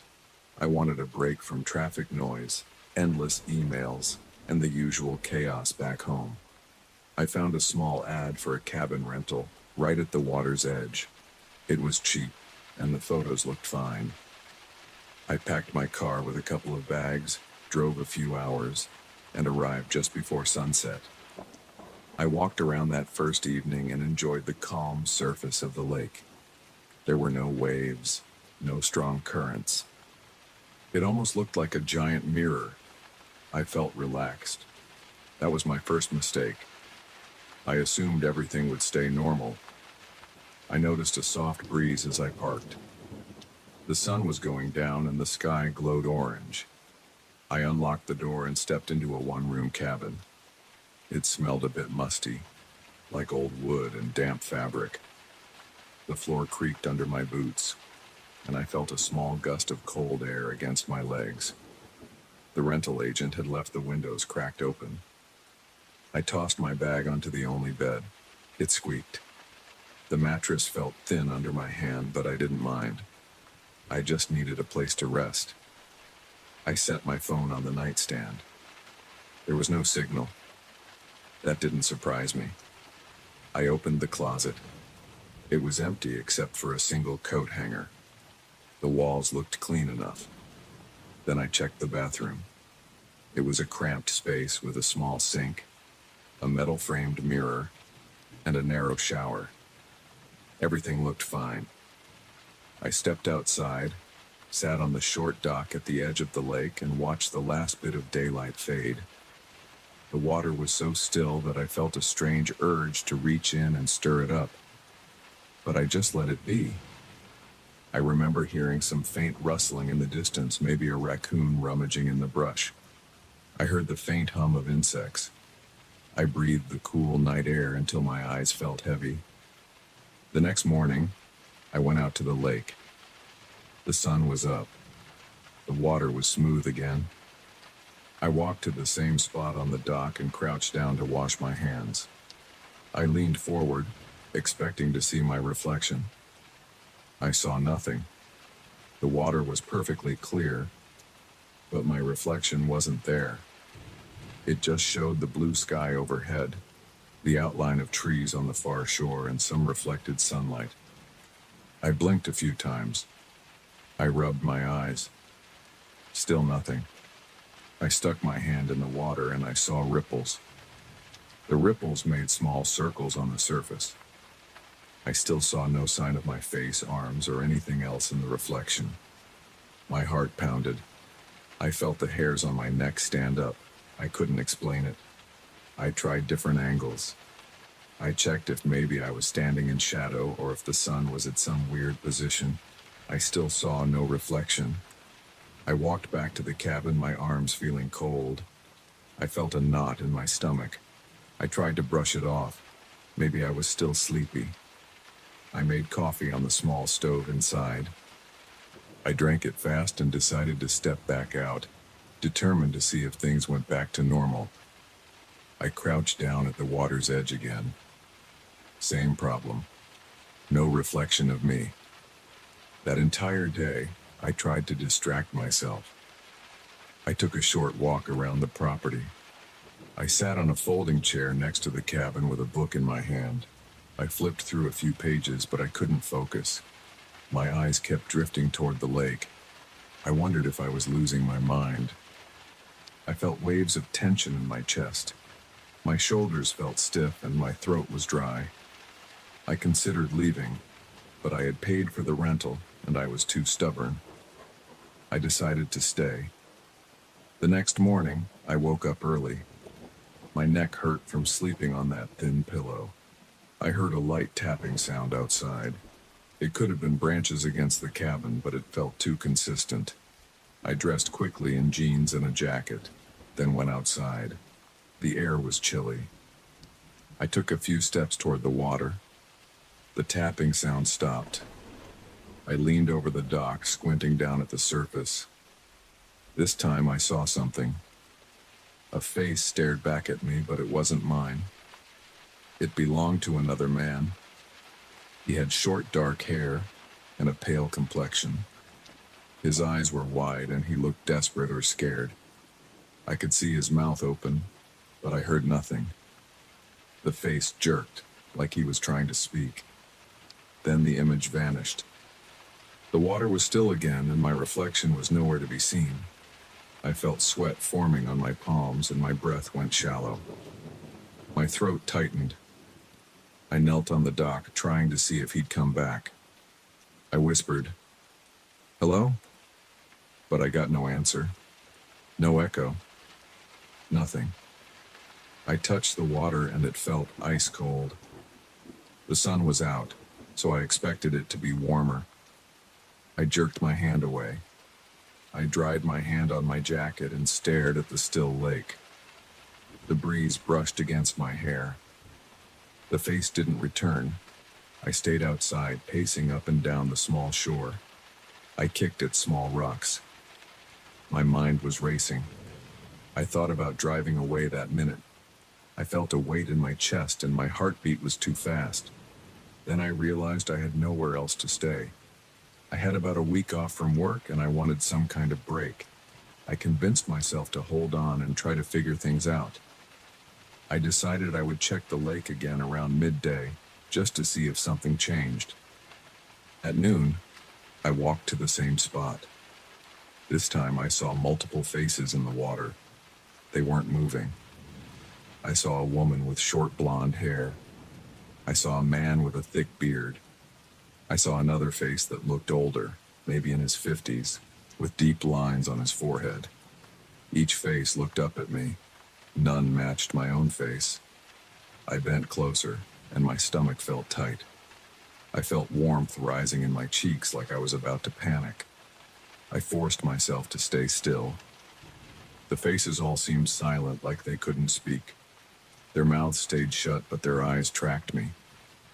I heard nothing but my own breathing. Then the water rippled, and the faces disappeared. I got up, my knees shaking. I walked back to the cabin, locked the door, and sat down on the edge of the bed. My hands were trembling. I pressed them against my thighs to steady them. I stared at the floor. I tried to figure out if this was some kind of trick. I had no idea who those people were. They looked human, not some weird illusions or distortions. I felt a sudden chill, so I found a sweater in my bag and pulled it on. I paced around the cabin, counting steps to calm myself. Eventually, the sun began to set. I closed the curtains and tried to distract myself with some music on my phone, but I had no signal for streaming, and I had forgotten to download much. So I just lay down on the bed with my mind racing. That night, I heard a quiet scratching sound near the front door. It felt rhythmic. Scratch, pause, scratch. My pulse spiked. I got up, heart pounding, and tiptoed to the door. I placed my ear against it. The scratching stopped. I grabbed a small flashlight from the nightstand and flicked it on. I slowly opened the door. Nothing was there. I pointed the beam around. The trees were still. I saw no footprints in the dirt. The lake looked calm. I shut the door again, but I didn't feel safe. A few hours later, I finally drifted off to sleep. Around 3 in the morning, I heard voices outside. They were faint, but distinct. I jolted awake and sat up.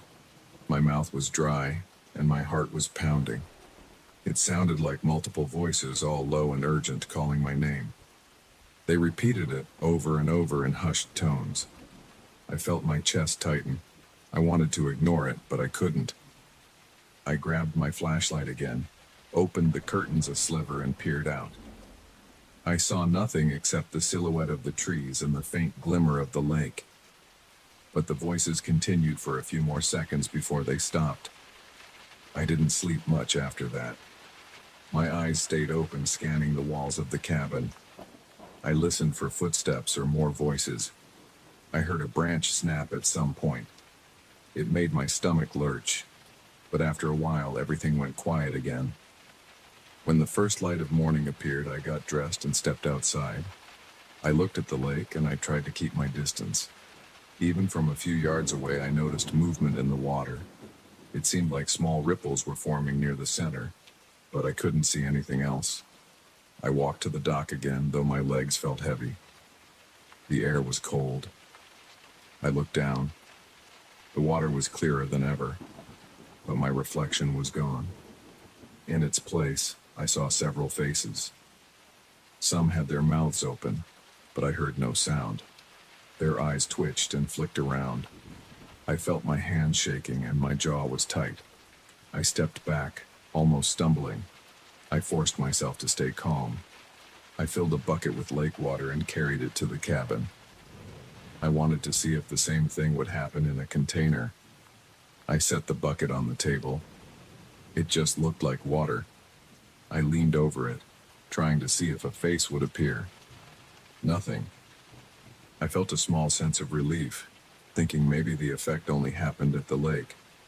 I left the bucket there, half expecting something to change, but it stayed normal. The rest of the day, I tried to keep my mind off the reflections. I prepared a small lunch with canned soup. I tried reading again, but everything felt tense. My shoulders were rigid, and my head started to ache.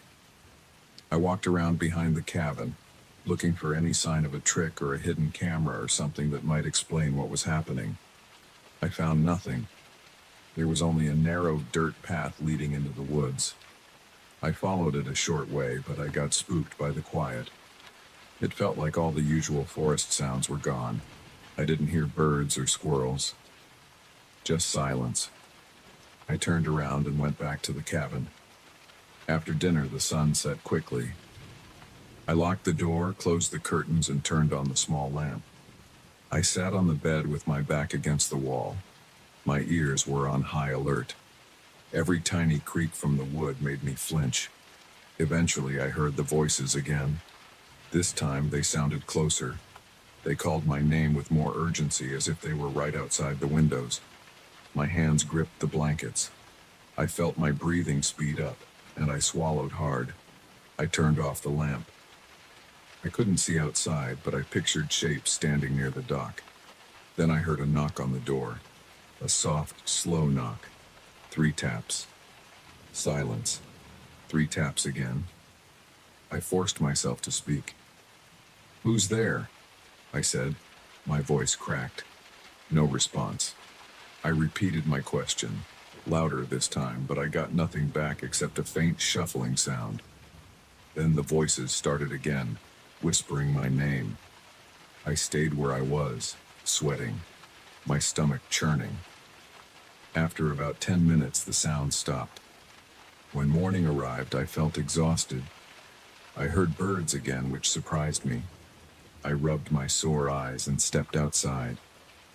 I kept my distance from the lake at first, but something pulled me closer. I went to the dock and I felt my legs shaking. I looked down and saw the same faces. More had appeared. There were at least 5 or 6 of them. They stared at me with wide eyes. One of them opened his mouth and I heard a faint moan like a muffled plea. I jumped back, almost tripping over my own feet.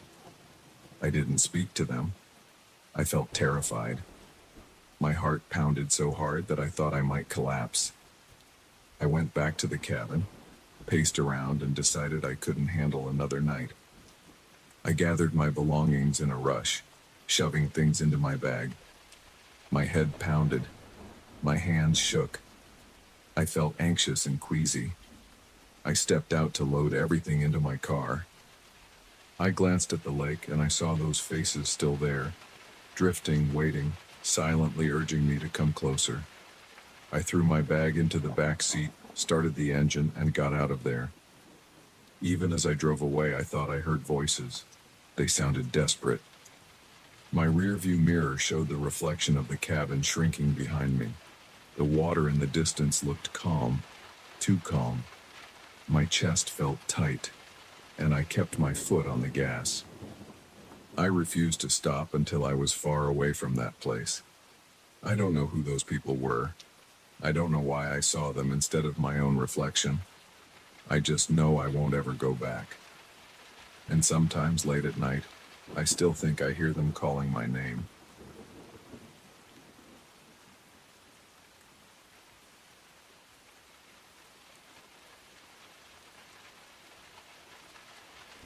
I still remember the chill that crawled up my arms the moment I saw that hooded statue in the museum. I had walked through rows of old pottery and dusty armor, not caring much about anything else. But then I spotted this marble figure standing in a corner, separated from the other artifacts. Its face was hidden under a carved hood, and its body looked human enough, though the robe covered everything. I stood there staring at it longer than I should have, feeling my stomach tighten. It wasn't fear at first. It felt more like a pull, as if I needed to keep my eyes on it. I don't usually get stuck on things like that. I like history and old objects, but I'm not obsessed with them. Yet I couldn't walk away. I looked at the statue's hood, trying to see any details on the face. There were none. Just smooth marble where eyes and a mouth might be. Eventually, I tore myself away and continued my tour. but in the back of my mind, I kept picturing that shape. When I got home from the museum, I tried to push it out of my thoughts. I told myself it was just some old sculpture that caught my attention for a second. But a few days later, I started noticing something weird in my bedroom at night. I have a habit of reading in bed. My lamp is on the nightstand and my curtains are usually drawn. At first, I saw a dark outline in the corner, near the wardrobe. It was shaped like a person, with the top part looking somewhat like a hood. I blinked, thinking my eyes were playing tricks on me. I switched on the overhead light. There was nothing there except my plain wall and the corner of the wardrobe. I tried to write it off as a shadow. Maybe the angle of the bedside lamp was creating an odd shape. But the next night I saw it again. It was closer to the door that time. I noticed it out of the corner of my eye. My heart jumped. I turned my head fast. It didn't move or vanish right away, so for a second I truly believed someone was in my room. My muscles tensed and my breath caught in my throat. I reached for the lamp and my hand bumped into my phone. It clattered onto the floor, making a loud noise that echoed in the silence. When I finally flicked the light on, the corner was empty. I got out of bed and checked the windows. They were locked. I peeked under the bed, feeling a little ridiculous, but I had to be sure. No one was there. I felt my palms getting sweaty. My scalp felt tight. I couldn't explain why I was shaking. Eventually, I settled down, turned off the overhead light, and tried to sleep. I had trouble relaxing. Every time I closed my eyes, I imagined that shape standing over me. The next few nights were the same. I didn't see it every time, but every now and then I caught a glimpse of that outline. Sometimes it was in the corner. Other times it seemed closer to the window. Once I saw it right by the foot of my bed. That one made me jerk up so hard I almost fell off the mattress. I fumbled for the lamp switch. My heart was pounding, and my mouth went completely dry. I checked everything again. The doors were locked. The windows were sealed. No sign of forced entry. I kept thinking about the statue. The shape in my room looked just like the hooded figure, only it was darker. It didn't shine like marble. It was more like a shadow, but with a solid outline. I tried to ignore it by staying in my living room. I left the TV on for background noise, hoping the chatter would keep me calm. I ended up falling asleep on the couch for a couple of nights. I woke up stiff and exhausted. My neck felt sore from the angle I was sleeping in. I went back to my room eventually because the couch wasn't good for me. But the shape appeared again, always in that silent way. It never made a noise. It never moved around in front of me. I only noticed it when I turned my head or blinked a certain way. Then it was there, standing still. I started turning on every light in my home. That seemed to help for a little while. I could still feel something, though. I'd be washing dishes in the kitchen and I'd feel a cold pressure on the back of my neck. I'd look over my shoulder and I'd see nothing except my sofa, coffee table, and the hallway leading to my bedroom. My hands would shake as I dried the plates. My pulse would race. I kept telling myself there was nothing there. One night I got up to use the bathroom. I was half asleep, stumbling through the hallway with the door closed behind me. When I flicked on the light above the mirror, I saw the hooded face instead of my own. It was so clear that I dropped the glass I was holding. It shattered in the sink. I jerked back and banged my knee on the cabinet. My teeth clenched at the pain. I looked up again. My reflection was back to normal. My hair was messy. My eyes were bloodshot. And there was no hood. I stood there panting, trying to collect myself. My knee throbbed, and my foot was on some shards of glass. But I didn't cut myself. I carefully picked up the broken pieces and threw them in the trash. The entire time, my chest felt tight, and my skin prickled. I didn't want to look in the mirror again, so I left the bathroom light on and went back to bed. The following morning, I decided to check on my mental state. I wasn't sure if I was hallucinating. I hadn't been sleeping well. My anxiety was through the roof. I searched the internet for stories about that museum piece, but I found nothing specific. I called the museum front desk, but they only confirmed it was a recently acquired statue from some old estate. They didn't offer any details about its history or significance. Their tone suggested they didn't know much, or maybe they thought I was a random, curious caller. I hung up feeling frustrated. I tried to think of logical explanations. Maybe my eyes were strained. Maybe my brain was overstressed, and it was conjuring these images because of that statue. I forced myself to go for a run. I'm not much of a jogger, but I needed some fresh air. I ran a couple of miles around the neighborhood, feeling the burn in my thighs and the sweat dripping down my temples. It cleared my head for a moment, but as soon as I came back home and stepped inside, the tension returned. I checked the corners of every room. Nothing was there. Still, my stomach felt tight, like I was expecting something to jump out at me. Later that week, I went to bed early, around 9 in the evening. I thought maybe a longer rest would help me reset. I turned off the lights and tried to focus on my breathing. I didn't see anything at first, but after a few minutes, I noticed a dim shape near the closet door. It was that same outline, tall and hooded. I stayed very still under the covers, watching it. My heart beat so hard I could hear the thumping in my ears. The outline didn't move. It didn't approach me. And it didn't fade. It just stood there. The only noise in the room was the soft hum of the ceiling fan. My chest felt tight, and I realized I was holding my breath. I forced myself to exhale. My hands were shaking and the blanket was starting to feel too warm, but I didn't dare pull it away. I reached for my phone on the nightstand. My plan was to shine the phone's flashlight on the figure and see if it vanished. As soon as my screen lit up, the shape disappeared. I pointed the light around the room. Nothing.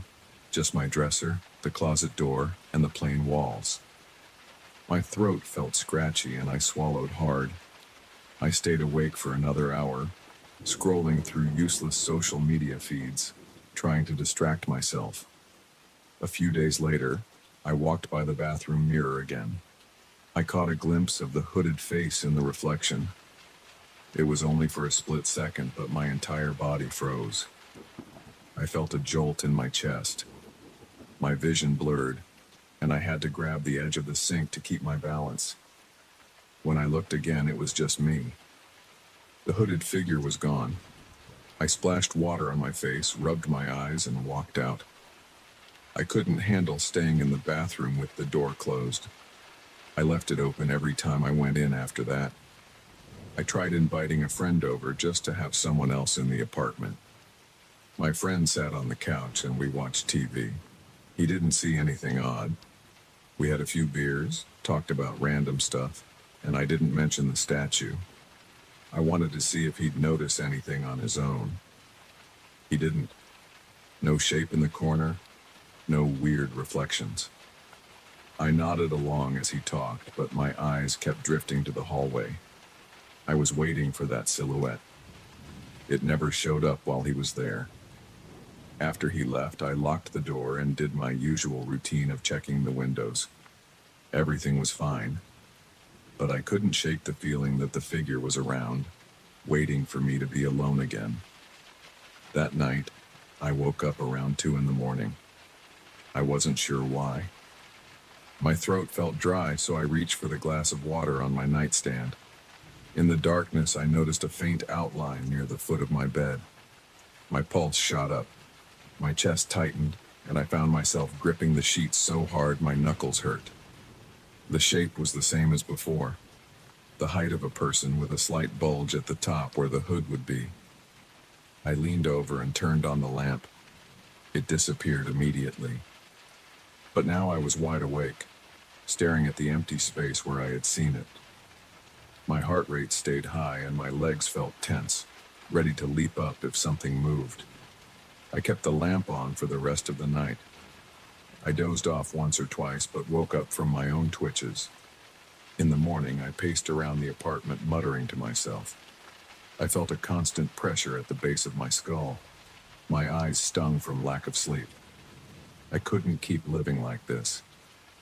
I decided to revisit the museum, thinking maybe I'd learn something new if I saw the statue again. I arrived that afternoon, paid for a ticket, and found my way to the antiquities section. The statue was still in the same corner. Nothing looked different. I approached it carefully. A guard gave me a quick glance but didn't say anything. I stood in front of the statue, arms crossed, looking for any inscription or plaque. There was only a small label with minimal information. Unknown origin, marble hooded figure. No dates or background. I stared at it until my eyes watered. The hood covered its head, just like before. The surface of the marble was cold and pale. There was no sign that it could move or change. It was just a statue. I stepped closer and touched the edge of the base. The guard cleared his throat and told me not to touch. I apologized and stepped back. I wanted to ask him if he'd seen anything strange about it, but I felt embarrassed, so I just walked away. Since then, the figure in my room hasn't stopped appearing. It shows up less often than before, but it's there enough to keep me on edge. I can't ignore it. Every time I see that dark outline, I feel my muscles tense. I hear my breath catch in my throat.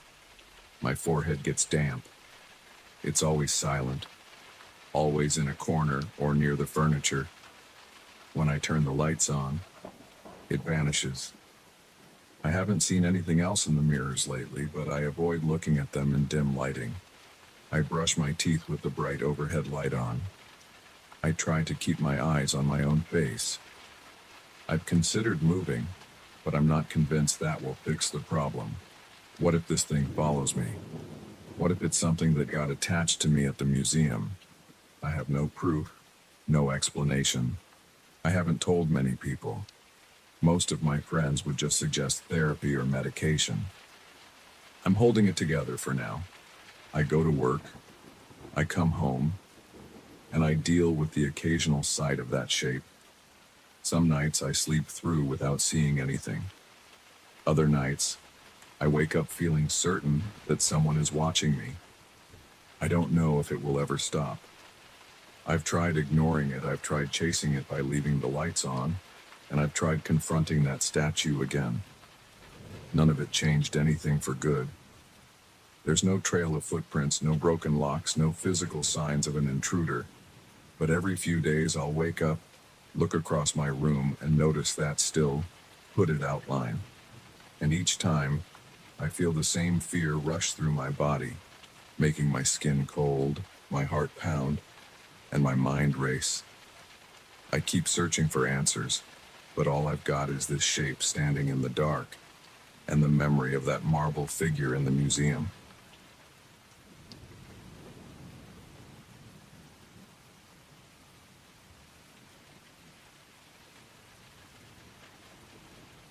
I remember how confident I felt when I packed up my gear and drove out to this forest.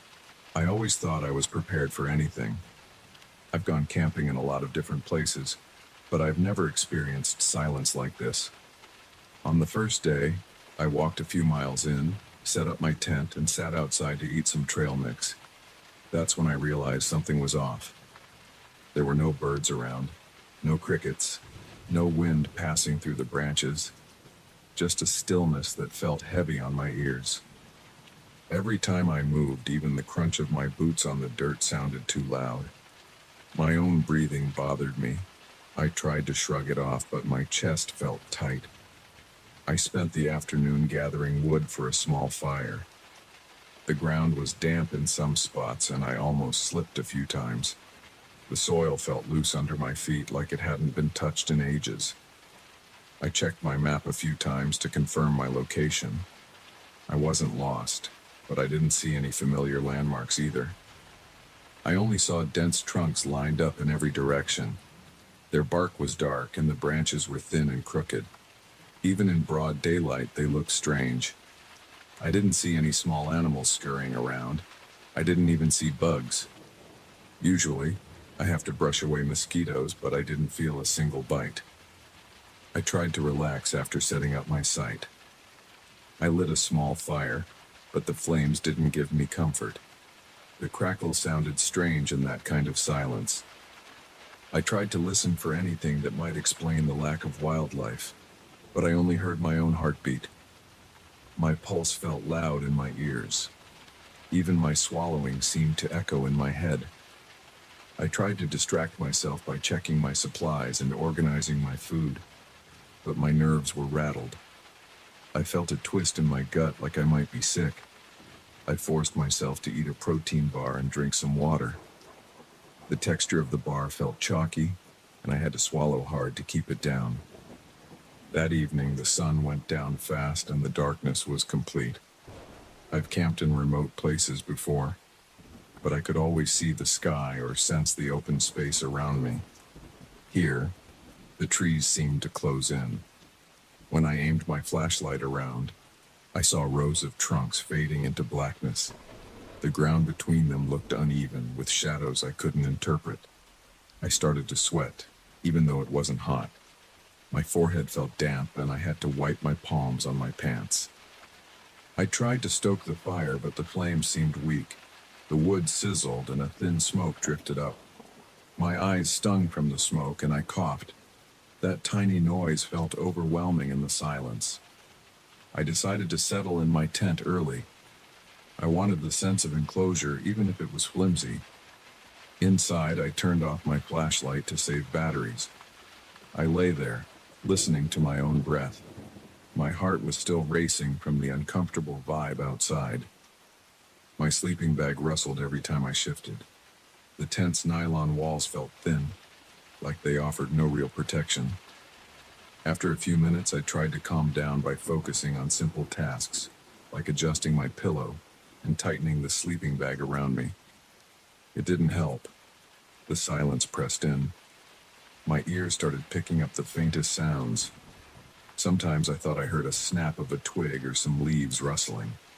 But whenever I held my breath to listen, the sound stopped.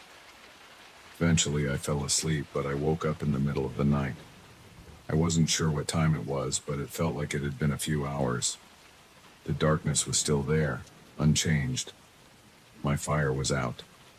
I reached for my phone to check the time, but when I clicked the screen, the light hurt my eyes and I turned it off. I listened for any reason I might have woken up. At first, I heard nothing. Then, there was something faint in the distance. It sounded like footsteps. They were light, maybe spaced out by a few seconds. My breathing turned shallow and my pulse hammered in my neck. I tried not to make a sound. The steps seemed to move in a direction perpendicular to my campsite. I waited, counting each step. Then they stopped. My chest felt so tight I thought I might gasp out loud. I stayed still, trying to control the air in my lungs. I managed to drift off again after a long stretch of silence, but I woke up at dawn feeling sore and tired. My back ached, and my shoulders were stiff. As soon as I unzipped the tent, I noticed the cold air on my face. It smelled earthy and stale, like wet leaves that had been piled up for weeks. I stretched my arms and stepped out. My campsite looked normal at a glance, but I felt uneasy. I saw strange prints in the soft dirt near a cluster of small rocks. They didn't look like mine. I crouched down to check them. The shape was unclear, but the depressions looked fresh. I tried to match my boot to one of them, but it was different in size and pattern. I shook my head, trying to convince myself it was maybe just an odd shape made by water, but the soil wasn't muddy enough for that to be the explanation. I made breakfast with my small propane stove. The hiss of the stove was the only sound I heard. There were still no birds singing, no squirrels running around. I ate in silence, just chewing oatmeal out of a metal cup. Then I decided to do a short hike around the area. I wanted to see if there was any sign of a stream or a clearing, I followed a narrow path that I found behind some heavy brush. It led me deeper into the forest. The tree density was even higher. The trunks were close together and I had to duck under low branches. The further I went, the more I felt a tingling under my skin. My scalp prickled, and I kept turning around to see if anyone was behind me. I couldn't shake the sense that I wasn't alone. Sometimes I heard faint cracks in the distance, like something stepping on dead wood. Every time I tried to follow the sound, I ended up stumbling over roots or stepping into a small dip in the ground. After about an hour, I found a spot that looked like an old campsite. The remains of a fire ring were scattered on the ground, with blackened rocks in a loose circle. I kicked at one of the rocks. It shifted and revealed damp ash. It didn't look recent. The ash was gray and hardened around the edges. There were no footprints or signs of gear. I crouched and picked up a piece of burnt wood. It crumbled in my hand. I tossed it aside, feeling a jolt of paranoia. Someone had camped here once, but why had they left the ring scattered like that? Did they leave in a hurry? The silence kept me from thinking too hard about it. My stomach was tense.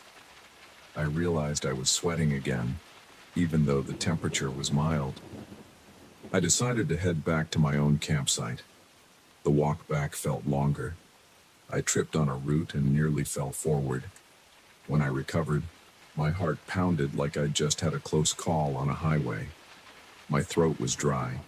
I stopped to sip water from my canteen, and the sound of me swallowing echoed in my head again. I tried to clear my throat, and my cough sounded harsh. I looked around, but I saw nothing alive in the trees. The branches looked twisted in some places, and the bark was rough to the touch. I got a few splinters when I grabbed a trunk to steady myself. I pulled them out, wincing at the quick pinch of pain in my fingertips. Back at my campsite, I found everything in the same place I left it, but it felt different. The ground under my tent looked slightly disturbed near the edges, like someone had been poking around the tent stakes.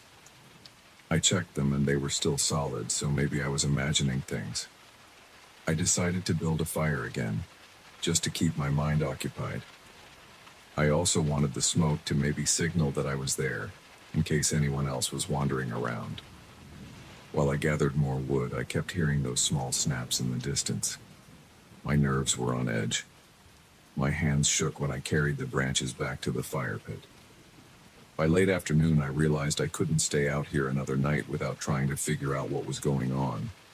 I kept thinking I might run into another camper or a ranger, but I'd seen no one. I'd heard those footsteps, though, and sometimes what sounded like low voices, but they were too distant for me to catch any words. I started to suspect I might be dealing with other people who were just messing with me. Maybe they were hiding in the trees, waiting for me to drop my guard. My imagination was going wild, but nothing about this place felt friendly. The stillness made me feel like I was inside a sealed container. My lungs felt tight. My neck felt stiff. As the sun started to set again, I tried to calm my nerves by making a bigger fire. The flames rose a bit higher this time, and I fed them every few minutes. The crackling was steady, and it helped cover the silence. Darkness crept in again. I sat on a small folding chair, shining my flashlight around every time I heard a noise.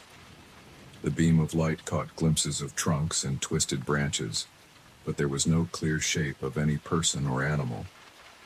I got up once to investigate a soft, rustling sound near the edge of my campsite. I found a half-broken branch dangling from a low tree limb. It swung a bit when I touched it, but I saw no reason for it to have moved on its own. My nerves were raw. My fingers felt numb from gripping the flashlight so hard. I didn't want to go in the tent right away. I decided to stay awake longer. I tried to chew on some jerky, but my stomach felt too tight. My throat was dry, and I just couldn't force the food down. I drank some water, but it tasted stale. I noticed my shirt was damp with sweat, even though the temperature had dropped. My muscles felt tense, like I was ready to run. My mind kept racing with images of someone peering at me from behind the trees. Whenever I thought I saw a shape in the corner of my vision, I'd snap my head in that direction, but there was nothing. Eventually, I had to lie down in the tent. I left my flashlight within arm's reach. I tried to keep the zipper closed at the top, but not all the way, so I could peek out if I heard something. I stayed awake, listening to the crackle of the fire outside. At some point, I heard the distinct crunch of footsteps again. They were slow, and they seemed to circle the campsite. I felt a surge of adrenaline. I grabbed my flashlight, unzipped the tent, and pointed the beam around. My fire was still glowing a bit, giving off enough light to see a few feet beyond the ring of stones. But I saw no one. My arms were trembling, and my chest felt tight. My breath sounded loud in my own ears. I yelled out, "Who's there?" And my voice sounded shaky. No answer came back. I only heard my fire crackle and my heartbeat pounding away. I stayed half in, half out of my tent for several minutes, aiming the flashlight in different directions. After a while, I convinced myself that whoever was out there had moved on. I zipped the tent shut again and tried to sleep, but my nerves were shot. My back tensed up, and I felt a dull ache in my ribs from breathing too shallow. The night dragged on. Every small noise made me jolt. Eventually, I dozed off from sheer exhaustion. When morning light finally came, I felt relieved. I stepped out of the tent and looked around. My fire was a pile of cold ashes. The air felt damp. My shoulders were stiff, and my eyes burned. I decided I couldn't spend another night there. I packed up my gear in a hurry. I stuffed my tent into its bag and jammed everything else into my backpack. My hands shook the whole time. My gut told me to get out as fast as possible. I didn't eat breakfast, I just kept moving. I followed the same path I'd taken when I arrived. The forest seemed even denser on the way out. I barely stopped for breaks. My feet were sore, and I felt twinges of pain in my calves.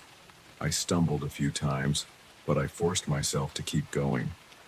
The silence was the same except for the sound of my boots and my ragged breathing. At one point, I thought I heard a distant voice again, a low murmur drifting between the trees. I didn't stop to check. After about 2 hours, I reached my truck. I threw my stuff in the back seat, started the engine, and rolled out of there. My hands were still shaking on the steering wheel. The drive out was bumpy, and I hit a few potholes that made me grit my teeth. Once I got on the main road, I felt some of the tension leave my body, but my heart was still beating fast. My mouth felt dry, and my shirt was soaked in sweat. I kept looking in the rearview mirror, expecting to see something behind me, but the road was empty. I don't know what I heard out there, or who it was. I didn't see anything concrete, but the complete silence, the strange prints, and those footsteps at night shook me up. I've never felt so watched in my life. I love nature, and I usually feel safe in the woods, but not in that forest. I'm not planning to go back anytime soon. I still get tense when I think about those nights. It felt like the forest itself wanted me gone, like it was rejecting everything living. I have no proof of anything supernatural, but I know what I heard. I know how I felt. I can't shake the memory of that emptiness pressing on my ears and the light steps circling my tent. I'm just glad I got out before I lost my nerve completely. Now that I'm home, I can breathe normally again.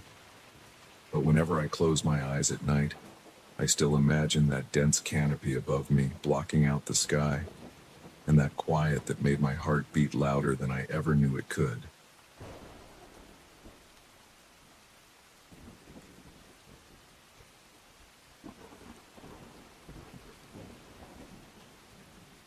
I remember the exact moment I realized I wasn't alone in that old place.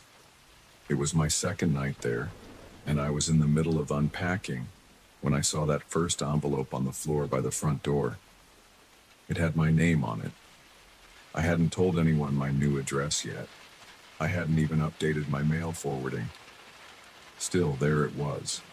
This plain white envelope with no postage, no return address, and my name typed on the front. As soon as I picked it up, the hairs on the back of my neck stood up. Something felt wrong. I opened it slowly and unfolded a single sheet of paper that said, "I know what you did yesterday. I saw you struggling with that old trunk. You cursed under your breath at least 4 times. Careful with your back." I could feel my pulse pounding in my ears. Nobody had been around while I lugged that trunk from the back of the van into the living room.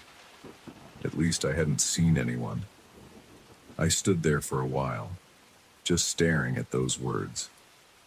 My heart hammered so hard that my fingers felt numb. Eventually, I refolded the note, tucked it back in the envelope, and stuck it in my back pocket. I tried to brush it off as some weird prank, but I couldn't shake the uneasy feeling that rose in my stomach. I thought about calling a friend, but it was late and I couldn't find my phone in the mess of boxes. I figured I should at least finish unpacking for the night, or maybe just go to bed and deal with it in the morning. But my mind kept drifting back to that letter, so I decided to look around the house and see if any windows or doors were unlocked. The house was old, and the previous owner had left behind a lot of stuff. There were boxes stacked in the second-floor hallway, dusty suitcases in the attic, and a few sealed crates in the basement. I'd been too tired to sort through everything. The front door had a flimsy lock, which I'd planned to replace soon.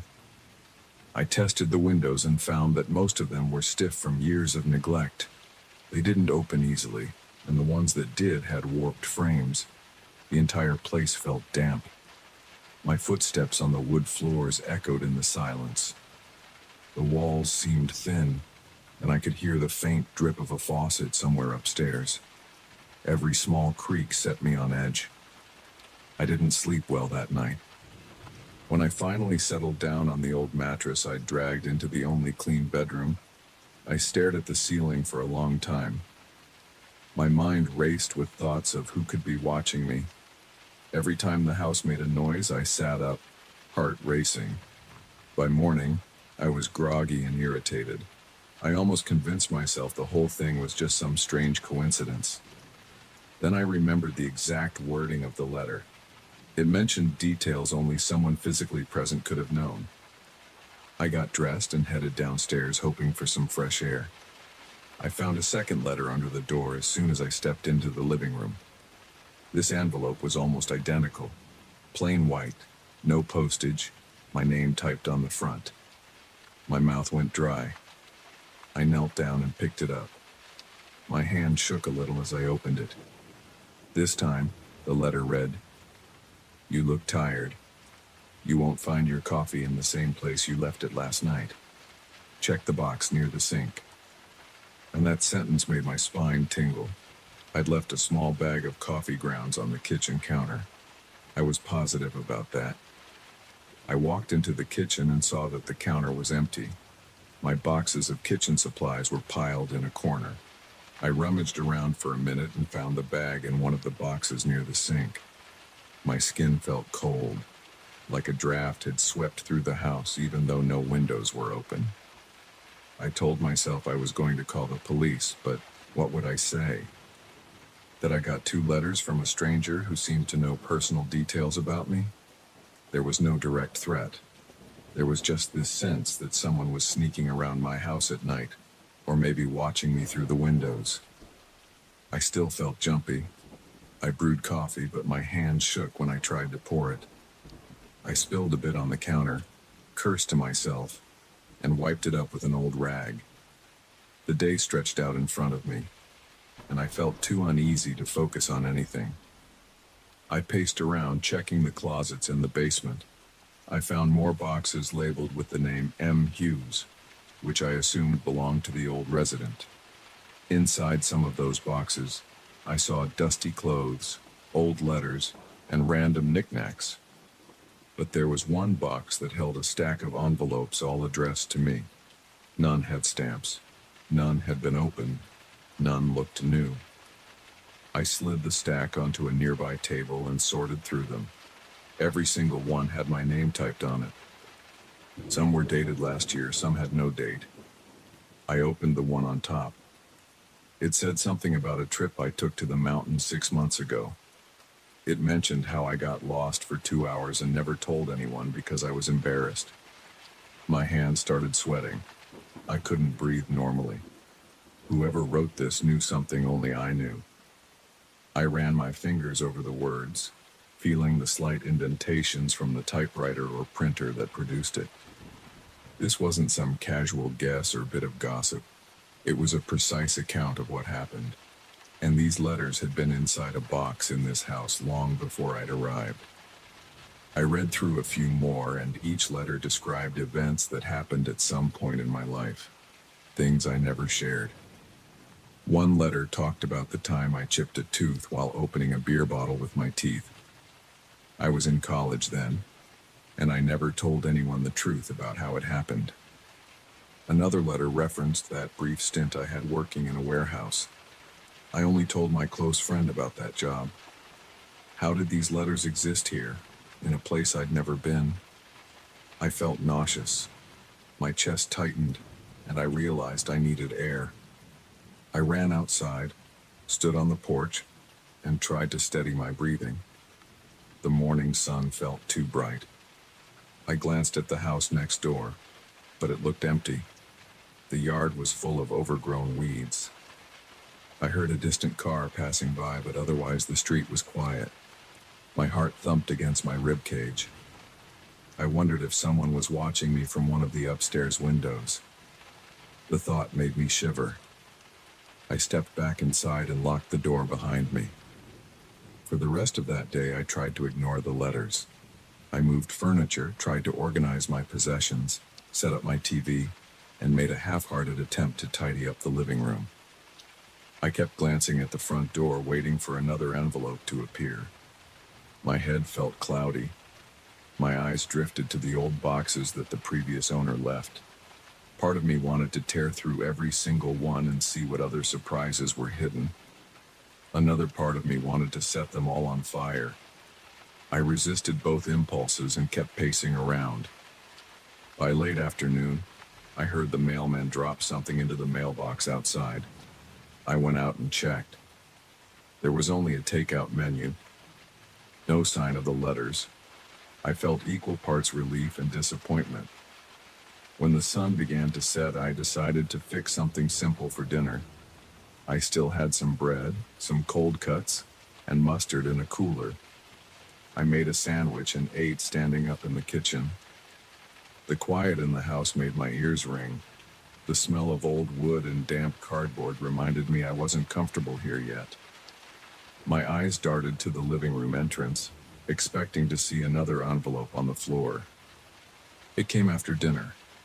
I walked into the living room and nearly jumped when I saw that white envelope by the door. My chest felt heavy. I approached it like it might explode. I bent down, my knees tight, and picked it up. I opened it there on the spot. "You didn't find everything in those boxes," it said. "Check the attic again, far corner, under the loose floorboard. I'll be watching." My hand shook and I felt a cold sweat on my forehead. I swallowed hard and looked up at the ceiling. I didn't want to go back to the attic. It was cramped, dusty, and full of junk. But I needed to know what was under that floorboard. I climbed the stairs slowly. Every step creaked. The door to the attic stuck a bit, and I had to shove it open with my shoulder. The smell of dust filled my nose. I used the flashlight on my phone. I made my way past the piles of boxes, old furniture, and a broken mirror leaning against the far wall. My heart thumped so loud I could hear the rush of blood in my ears. I reached the far corner and saw a small rug. I kicked it aside and found a section of floorboard that was slightly raised. I wedged my fingers underneath and pried it up. It made a splintering sound, and dirt and debris crumbled into the gap. Inside, I saw a small wooden box with a latch. I lifted it out carefully, set it on a dusty trunk, and flipped open the latch. Inside, there were more envelopes. My name was on all of them. One envelope was thicker, sealed with a bit of old wax. I opened it and saw pages of text describing my next few days. I skimmed through it, feeling my stomach twist. It said that tomorrow I would try to call the police, but then hang up before the call went through. It said I'd consider leaving the house but would decide to stay. It outlined a plan I hadn't even formed yet, describing how I'd start searching the neighborhood for clues. My chest tightened. My mind raced. The words were on the page, typed out in black ink. Every next move I might make, every thought I might consider. It felt like I was reading a script that someone had already written for me. I slammed the box shut and stood up too fast. My vision blurred for a second and I stumbled backward, kicking up a cloud of dust. I coughed and staggered away. I left the box behind and got out of the attic as quickly as I could. Once I was back in the hallway, I locked the attic door behind me. My heart pounded. My hands were clammy. I took a moment to calm down, but it didn't help much. I spent the next few hours in the living room, lights blazing. I sat on the couch, scanning the windows and listening for any sound outside. My phone said it was close to midnight. I had a headache and my shoulders felt tight. My legs bounced nervously. I stared at the front door, wondering if another letter might slide under it. I checked all the locks twice, then sat back down. I thought about calling someone, but who would believe me? If I called a friend, they might think I was losing it. If I called the cops, I'd have to show them the letters. They'd probably dismiss it as a prank or ask me if I was sure I didn't have a stalker. The house was quiet, except for the faint hum of the refrigerator. Eventually, I went upstairs and tried to sleep. It took me hours to drift off. I lay there, fully dressed on top of the blankets. My mind replayed the words from that thick envelope. I kept imagining a pair of eyes watching from the window or peering through a crack in the door. My jaw was tense and I kept clenching my teeth. When I finally slept, I dreamed of footsteps creaking down the hallway. I shot awake around dawn. My throat was dry, and my neck was sore. I listened hard for any movement, but the house seemed still. I got up, walked downstairs, and found exactly what I expected on the floor. Another envelope. I braced myself before opening it. My fingers felt stiff. The note said, "You're going to open the box again tonight. You'll learn something you wish you hadn't. I'll be waiting." That was all. I crumpled the paper in my hand and felt a surge of anger. I wanted to tear the house apart, to shout at this intruder to show themselves. But I just threw the crumpled note on the floor and kicked it aside. My stomach felt like it was churning. I got dressed in a hurry. I grabbed my wallet, phone, and keys and rushed outside. The morning air was chilly, and my breath came out in clouds. I locked the front door and walked down the porch steps. I needed to clear my head. I strolled around the neighborhood, noticing how abandoned most of these houses looked. Peeling paint, boarded up windows, untended lawns. I didn't see a single person. Every few minutes I glanced over my shoulder, paranoid that someone might be following me. My heart raced whenever I heard a rustle of leaves or a distant car engine. I must have walked for close to an hour. By the time I got back, I was shivering. I climbed the porch steps, unlocked the front door, and stepped inside. The living room was the same as I left it, except for the fact that the crumpled envelope was gone. The floor looked bare. My eyes darted around, checking corners and shadows, but I saw no one. My throat felt tight. I closed the door behind me and locked it. My chest rose and fell with shaky breaths. Someone was coming in and out of my house, leaving no trace except these letters. They knew things about me that nobody else could possibly know. That's when I heard a sound from upstairs. It was like a muffled thump. Maybe something dropped on the floor. I froze, hardly breathing. My pulse pounded so loud I thought my eardrums might burst. I stood in the living room for a solid minute trying to decide what to do. Then I took a step forward, ready to call out, but I couldn't form the words. The house felt alive, watching me. I checked the stairs, saw nothing, and stepped onto the bottom step. I tested each stair with my foot, terrified that it would creak. My body tingled with adrenaline. My hands were clammy. About halfway up, I heard another noise, like something scraping against the floor. I stopped, leaning against the banister, struggling to keep my breath quiet. Then there was silence. I swallowed hard, continued up, and reached the top. The hallway was empty. The attic door was still locked. The bedroom doors were closed. I felt along the wall for the light switch. The overhead light flickered a bit before it settled. Everything looked normal, except for the tension in my gut. I stepped toward my bedroom. The door was open an inch. I remembered closing it when I left. A chill ran through my body. I pushed the door open. Nobody was there. The bed was rumpled from where I'd slept, and my pillows were on the floor. I scanned the corners, the closet under the bed. Nothing. I stood in the silence, feeling the floorboards under my feet. Then I heard the sound of an envelope sliding under the front door downstairs. My heart skipped a beat. My hands shook. I backed away from the bedroom, moved into the hallway, and stared at the attic door. Should I check inside there again? My mouth felt dry as sand. I decided to go back downstairs. My hands trembled as I gripped the railing. That last sound, the envelope hitting the floor, still echoed in my mind. I reached the living room and found, like every other time, a white envelope. I picked it up, opened it, and read one short sentence. I told you I'd be watching. I felt sweat trickle down my temples. I stuffed the note into my pocket and stared at the door. I had no idea who was behind it. I didn't know how they knew so much about my life. I didn't even know if it was a single person or something else entirely, but I knew this wouldn't stop. I could feel eyes on me every second I stood there, and that was enough to make me dread what might happen next.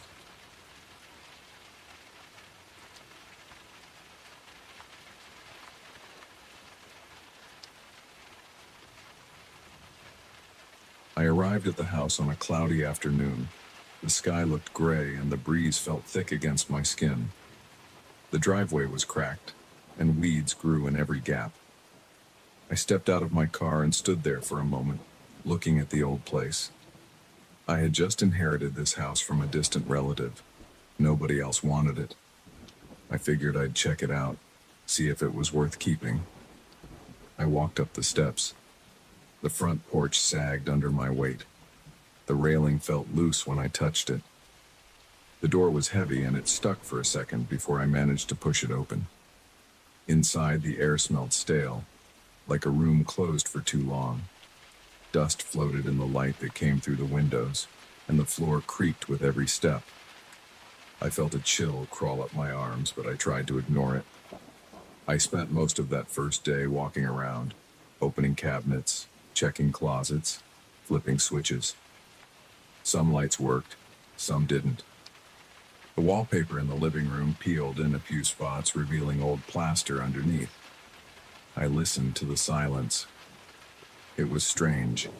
No buzz of a fridge, no hum of an air conditioner. Just a quiet emptiness.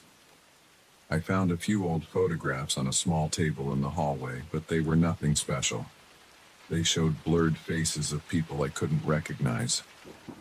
I made a note to look at them later. Then I wandered upstairs. The second floor had 3 bedrooms, 1 bathroom, and a small door at the end of the hallway. I tried that small door, but it was locked. I twisted the knob a few times and pushed my shoulder against it, but it didn't budge. I checked my pockets for any old key I'd found downstairs, but I hadn't come across one. It was just a locked door in an old hallway. I felt a little uneasy about it, mostly because it was the only door I couldn't open. That night I slept in the least dusty bedroom. There was an old bed frame with a mattress that smelled a bit musty, but it was better than the floor. I lay awake for a long time, staring at the ceiling, listening to the quiet. When I finally fell asleep, I dreamed about dark corridors and locked doors, but I couldn't remember many details when I woke up. The next morning, I made it my mission to figure out how to open that door. I searched the entire house for a key. I opened every drawer, checked behind bookshelves, felt around under rugs and behind picture frames. After a few hours, I found a small metal key taped under a kitchen sink. It was tarnished and looked like it might fit a simple lock. I took it upstairs and tried it. The door clicked and the knob turned. The room was smaller than I expected. No windows. A single overhead light bulb hung from the ceiling.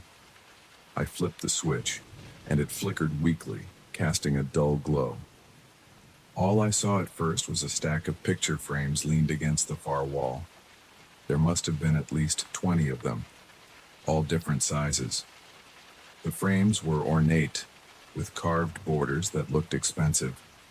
Each had a brass plate at the bottom. The plates had names etched into them with dates next to each name.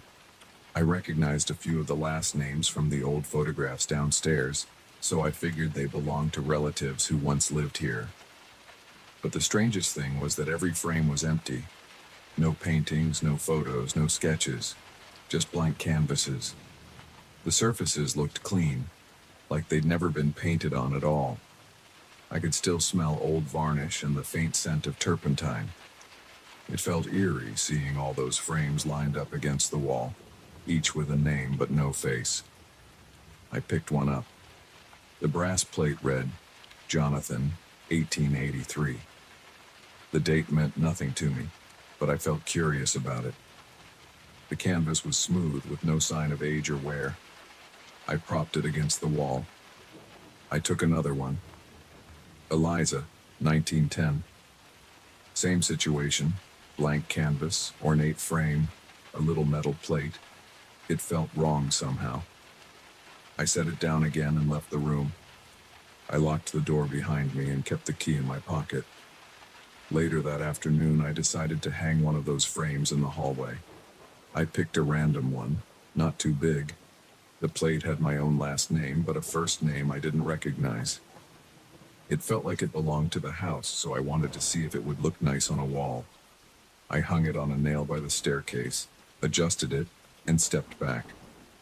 It looked plain, just an empty white space inside a decorative gold border. I shrugged and went about my day. That night I lay in bed trying to read an old newspaper I found in the living room. The words felt faded. The paper smelled musty. I heard creaking on the stairs at one point, but I figured it was just the house settling. When I finally slept, I had strange dreams again. I saw the hallway in my mind, and that blank frame on the wall. Something moved inside it, a shadow or shape. I woke up sweating, but the room was cold. In the morning, I stepped into the hallway and glanced at the frame. At first, I thought I was imagining things. There was a faint outline in the center of the canvas. It was a smudge, almost like a blur of charcoal. I leaned in, feeling my heartbeat speed up. It looked like the start of a figure. It had a vague shape, like a torso and shoulders, but no clear features. I stood there, staring. My hands felt clammy.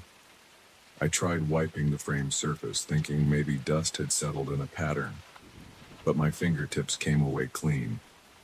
I stepped back and took a deep breath. Then I went to the kitchen, made myself some coffee, and tried to push it out of my head. Throughout the day, I caught myself looking at the frame again and again. By late afternoon, the faint outline seemed more defined. I could see a rough suggestion of a face, maybe eyes and a mouth. My own face felt hot when I realized that the shape looked a bit like me. The hair, the posture. I got a shaky feeling in my chest and my stomach tightened. I rubbed my eyes, then looked again. The figure remained.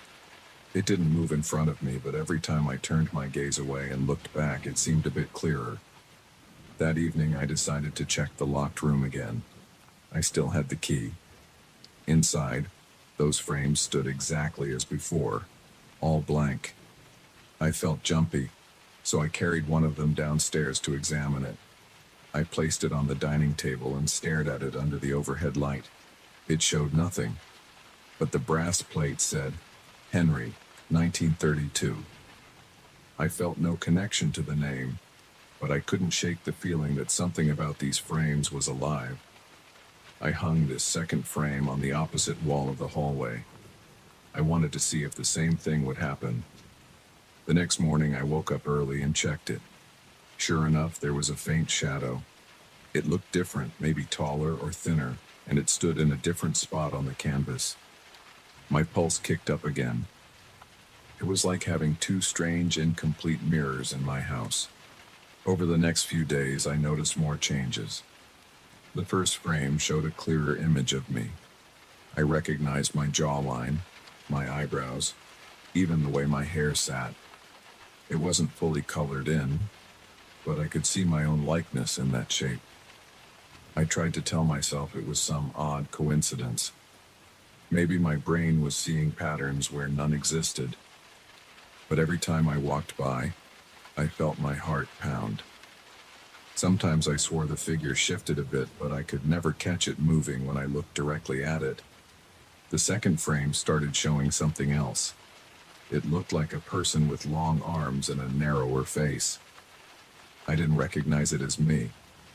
I couldn't place who it was, but it seemed to follow me with its eyes, even though I couldn't see pupils or details. It was more like the suggestion of a gaze. I found myself hurrying past that spot in the hallway. My palms felt sweaty and my breath caught in my throat. Soon I heard faint creaks during the night. I'd get up and walk around with a flashlight, but I never found anything out of place. However, the frames continued to fill in. By the end of the first week, both frames had distinct silhouettes. The first one looked like a near-perfect version of me, though a bit pale and lifeless. The second frame had a figure that seemed more shadowy and elongated. I couldn't take it anymore, so I went back to the locked room hoping to find answers. I noticed that the stack of frames looked smaller than before. I counted them, and a few were missing, but I hadn't removed them. I checked every corner of the house, searching for those missing frames, but I couldn't find them. My nerves were on edge. I felt tightness in my chest and tension in my shoulders. I started sleeping with the bedroom door locked. I felt my pulse race every time I heard a noise in the hallway. A few days later, I found another frame in the living room. It sat leaning against the couch, blank and waiting. I didn't remember bringing it down. Its brass plate read, Michael, 1954. I backed away from it, feeling my hands shake. Then I carried it back to the locked room, placed it inside, and shut the door. I stuffed a chair under the doorknob, hoping to keep it closed. But at night, I heard movement again. The next morning, I checked the corridor. Now 3 frames hung on the walls. The new one showed a vague shape, like a person standing with its head tilted. My breath caught in my throat. I reached out and touched the canvas. It felt cold, almost damp. I backed away, feeling my skin break out in goosebumps. I took down all 3 frames, stacked them in the living room, and draped sheets over them. Then I tried to focus on cleaning up the house, thinking maybe I was just letting my imagination run wild. But the atmosphere never changed. I still felt that pressure in the air, like being watched. Every time I turned around, I expected to see one of those frames behind me. I avoided going upstairs for a while. I tried to sleep on the couch, but I kept waking up to faint scraping sounds, like a frame being dragged across the floor. When I got up to check, everything seemed normal, yet I couldn't shake that uneasy feeling. 2 days later, I walked into the hallway and saw the frames back on the walls. I don't know how they got there. I hadn't moved them. Each image looked more vivid than ever. My own face stared back at me from the first one. It seemed to have more color, almost flesh-toned. The second silhouette was sharper, and I could make out details in the hair and clothing. The third one looked like a person with dark eyes and a stern expression. I felt a chill across my neck. I tried to ignore them, but I could feel their presence. When I moved, I sensed the pictures behind me. My muscles felt tense, and my stomach churned with anxiety. I paced through the house, trying to distract myself. I opened windows to let fresh air in, but the stale smell lingered. I turned on every light, but the corners still felt dark. I caught my reflection in a mirror and noticed how tired I looked. My hair was messy, my eyes were bloodshot, and my shirt clung to my sweaty chest. I reached a point where I couldn't stand it anymore. I stormed up to each frame and tore it off the wall. My hands trembled as I ripped the canvases from the frames, but the surfaces refused to tear. It felt like trying to rip thick plastic. I managed to separate one corner, but that blank spot beneath it just looked the same. The figure on the canvas stared back at me, motionless but present. I threw the frames to the floor, stomped on them, but it was like stepping on solid wood. I only managed to dent one of the frames slightly. Frustrated, I gathered them up and ran outside to my car. I threw them in the trunk, slammed it shut, and planned to drive away. But I realized I was in my pajamas and didn't have my wallet. I rushed back inside to collect a few things, just to get away for a while and think. When I returned to the car, the trunk was empty. My chest tightened. I looked around, but no one was there. My mind raced. It felt like I was trapped in a place where nothing made sense. I went back inside, and that's when I saw all the frames lined up against the hallway wall again, as if waiting. My vision blurred for a second, and I felt dizzy. I leaned against the banister, trying to steady myself. My heart pounded so hard I thought I'd pass out. I heard a soft scraping sound, and I glanced at the frames. One of them seemed to shift an inch to the side. I jumped back. My muscles tensed, and I started sweating all over. I thought about running out of the house, but my legs felt weak. My hands were damp, and my mouth felt dry. I looked at the frames once more and noticed that my own image seemed to be turning its head. The shoulders had rotated slightly, and the jaw was angled toward me. I felt my pulse in my ears. I turned away, walked toward the front door, and tried to keep calm. Every step felt heavier. Now as I stand here, I can see them out of the corner of my eye. They're on the wall behind me. I sense their gaze, like a weight pressing against my back. My hands are shaking as I tell this. I feel short of breath. The hallway seems narrower, and the floor creaks with every shift of my feet. I hear faint rustling, but there's no wind. When I look at the frames directly, nothing moves. But I know they're changing when I'm not looking. Every time I blink, I imagine them adjusting their poses, inching closer, filling in more details. I don't know what they want. I don't know why these canvases keep taking shape. I only know that they're here, and they're watching, and every day their figures become clearer. My face is on that first one, and I can't do anything to erase it. I can't destroy the frames. I can't even get them out of the house. I'm stuck here with them, and I feel them following me wherever I go. That's all there is. I'm in a constant state of tension, waiting for the next small change, the next shift in their positions. I don't feel safe anymore, even during the day. The house is quiet, but that silence feels worse than any noise. Every time I hear a creak, I freeze. My pulse spikes, and I look around, expecting to see one of those silhouettes in the doorway. This isn't a nightmare. It's real. I'm awake, and I can't escape these blank canvases that keep filling themselves with images I never asked for.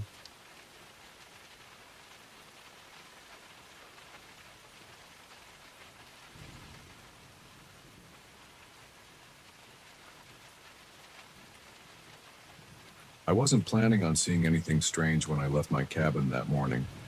I just wanted to walk a trail I'd heard about from a ranger weeks earlier. The ranger mentioned that it wasn't official, but it led through some remote areas where old farmland used to be. He said people sometimes found arrowheads or broken tools. That interested me enough to ignore the usual tourist paths. I drove out before sunrise and parked my truck on the side of a dirt road. The day started cold, so I wore a light jacket and made sure I had enough water and snacks. I felt a little excitement, the kind that comes with exploring somewhere off the map. I followed a narrow track that cut through tall grass and loose rocks. I noticed the lack of footprints, which told me not many people took that route. The trees were mostly pines and oaks, spaced far apart. I heard birds calling in the distance, some crows circling overhead. The ground smelled of damp earth. The air was cool and carried a faint hint of pine resin. At times I heard squirrels chattering. Apart from that, it was quiet. As the sun got higher, I kept looking for signs of old farmland. Maybe a collapsed fence or a patch of turned-over dirt that didn't match the rest. After a couple of hours, I saw broken wooden posts leaning at odd angles. The wood was rotten, but the shape suggested these posts had once been part of a gate or fence. Grass grew around them, tall and dry. Nearby, I noticed tire tracks, but they looked old, barely visible. They might have been from a tractor or maybe an old car. They ended abruptly near a cluster of rocks. I pushed forward. My legs felt strong. I knew I had energy to hike all day if I needed. I stopped to drink some water and ate a granola bar leaning against a tree. The taste of peanut butter felt good after the bland water. I heard a breeze rustle the leaves. My mouth felt dry, and I reminded myself to conserve my water. There was no clear stream around, just some dried creek beds further back. After a while, I spotted something unusual, a small mound of debris that looked like it might have been part of a building. I walked toward it.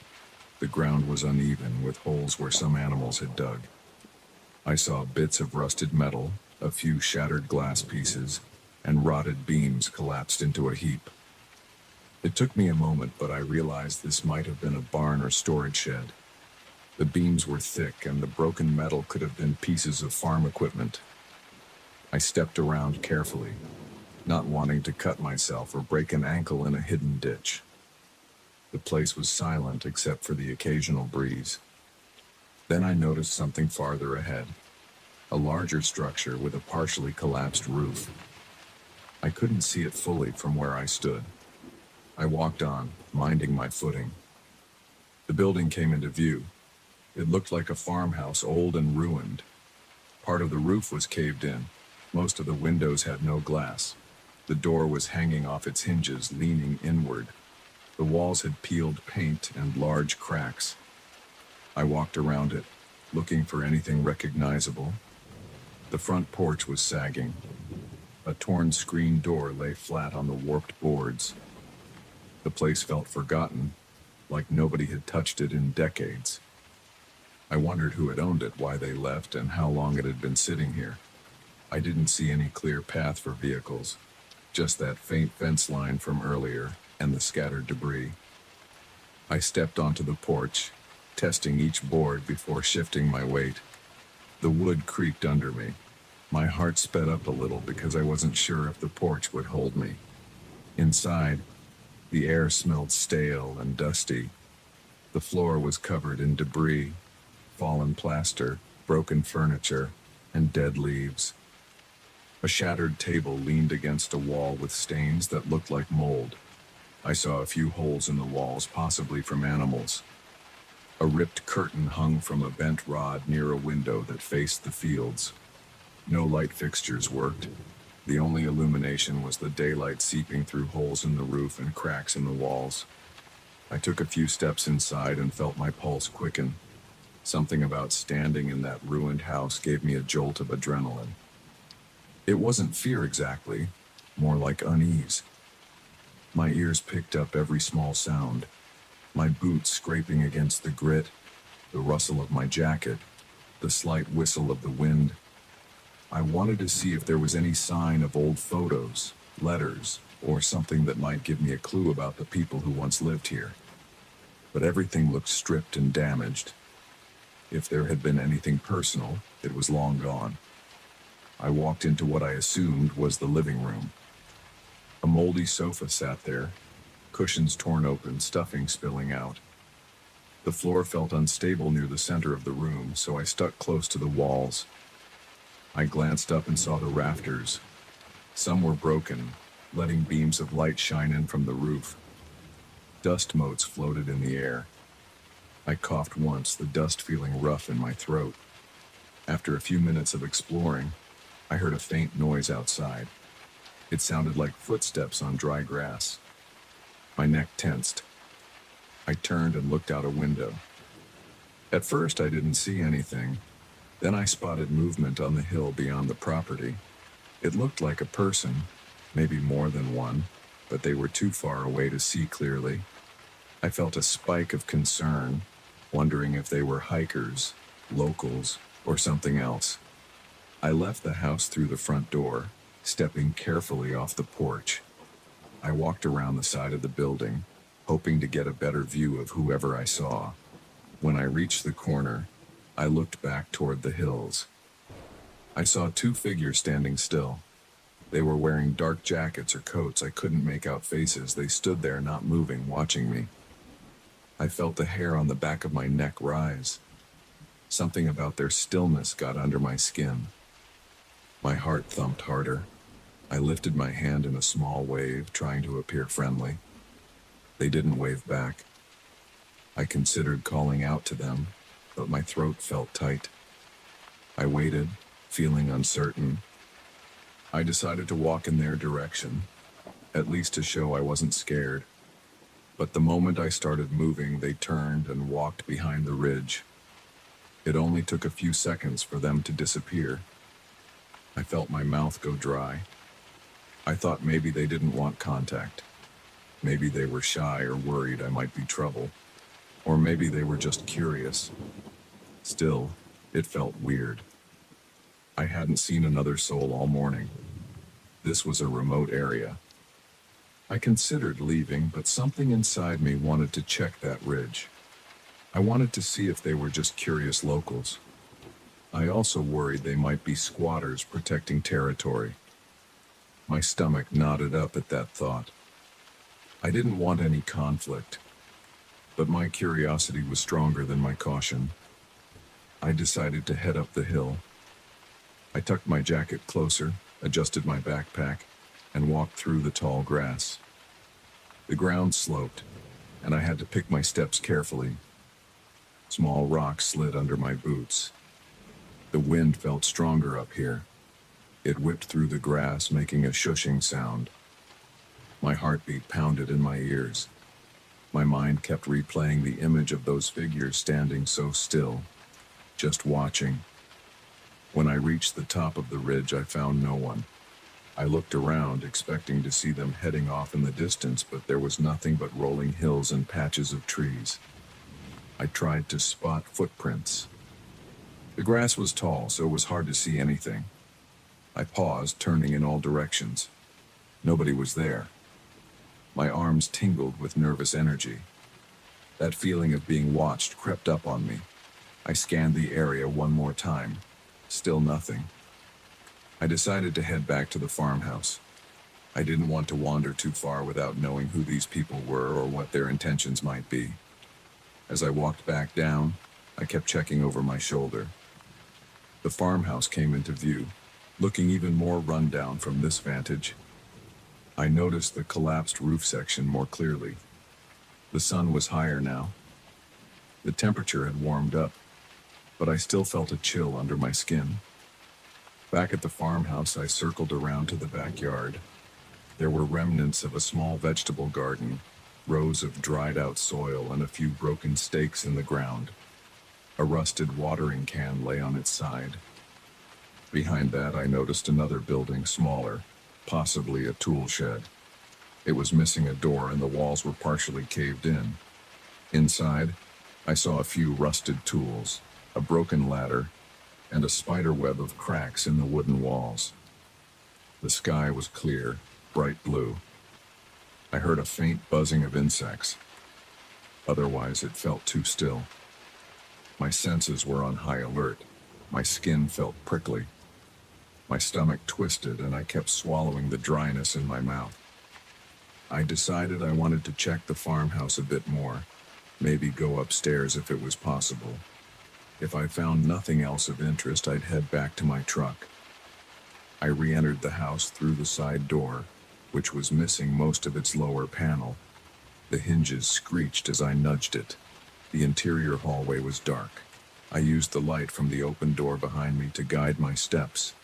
The floor was littered with debris, broken plaster, rotted wood, and pieces of old wallpaper. I kept one hand on the wall to steady myself. The wall felt damp and cold. Toward the end of the hall, I saw stairs leading up. The banister was broken in places. Each step creaked loudly. I tested them carefully with my foot before placing my weight. My breath quickened and I felt sweat forming on my forehead, even though it wasn't that warm inside. I made my way up slowly.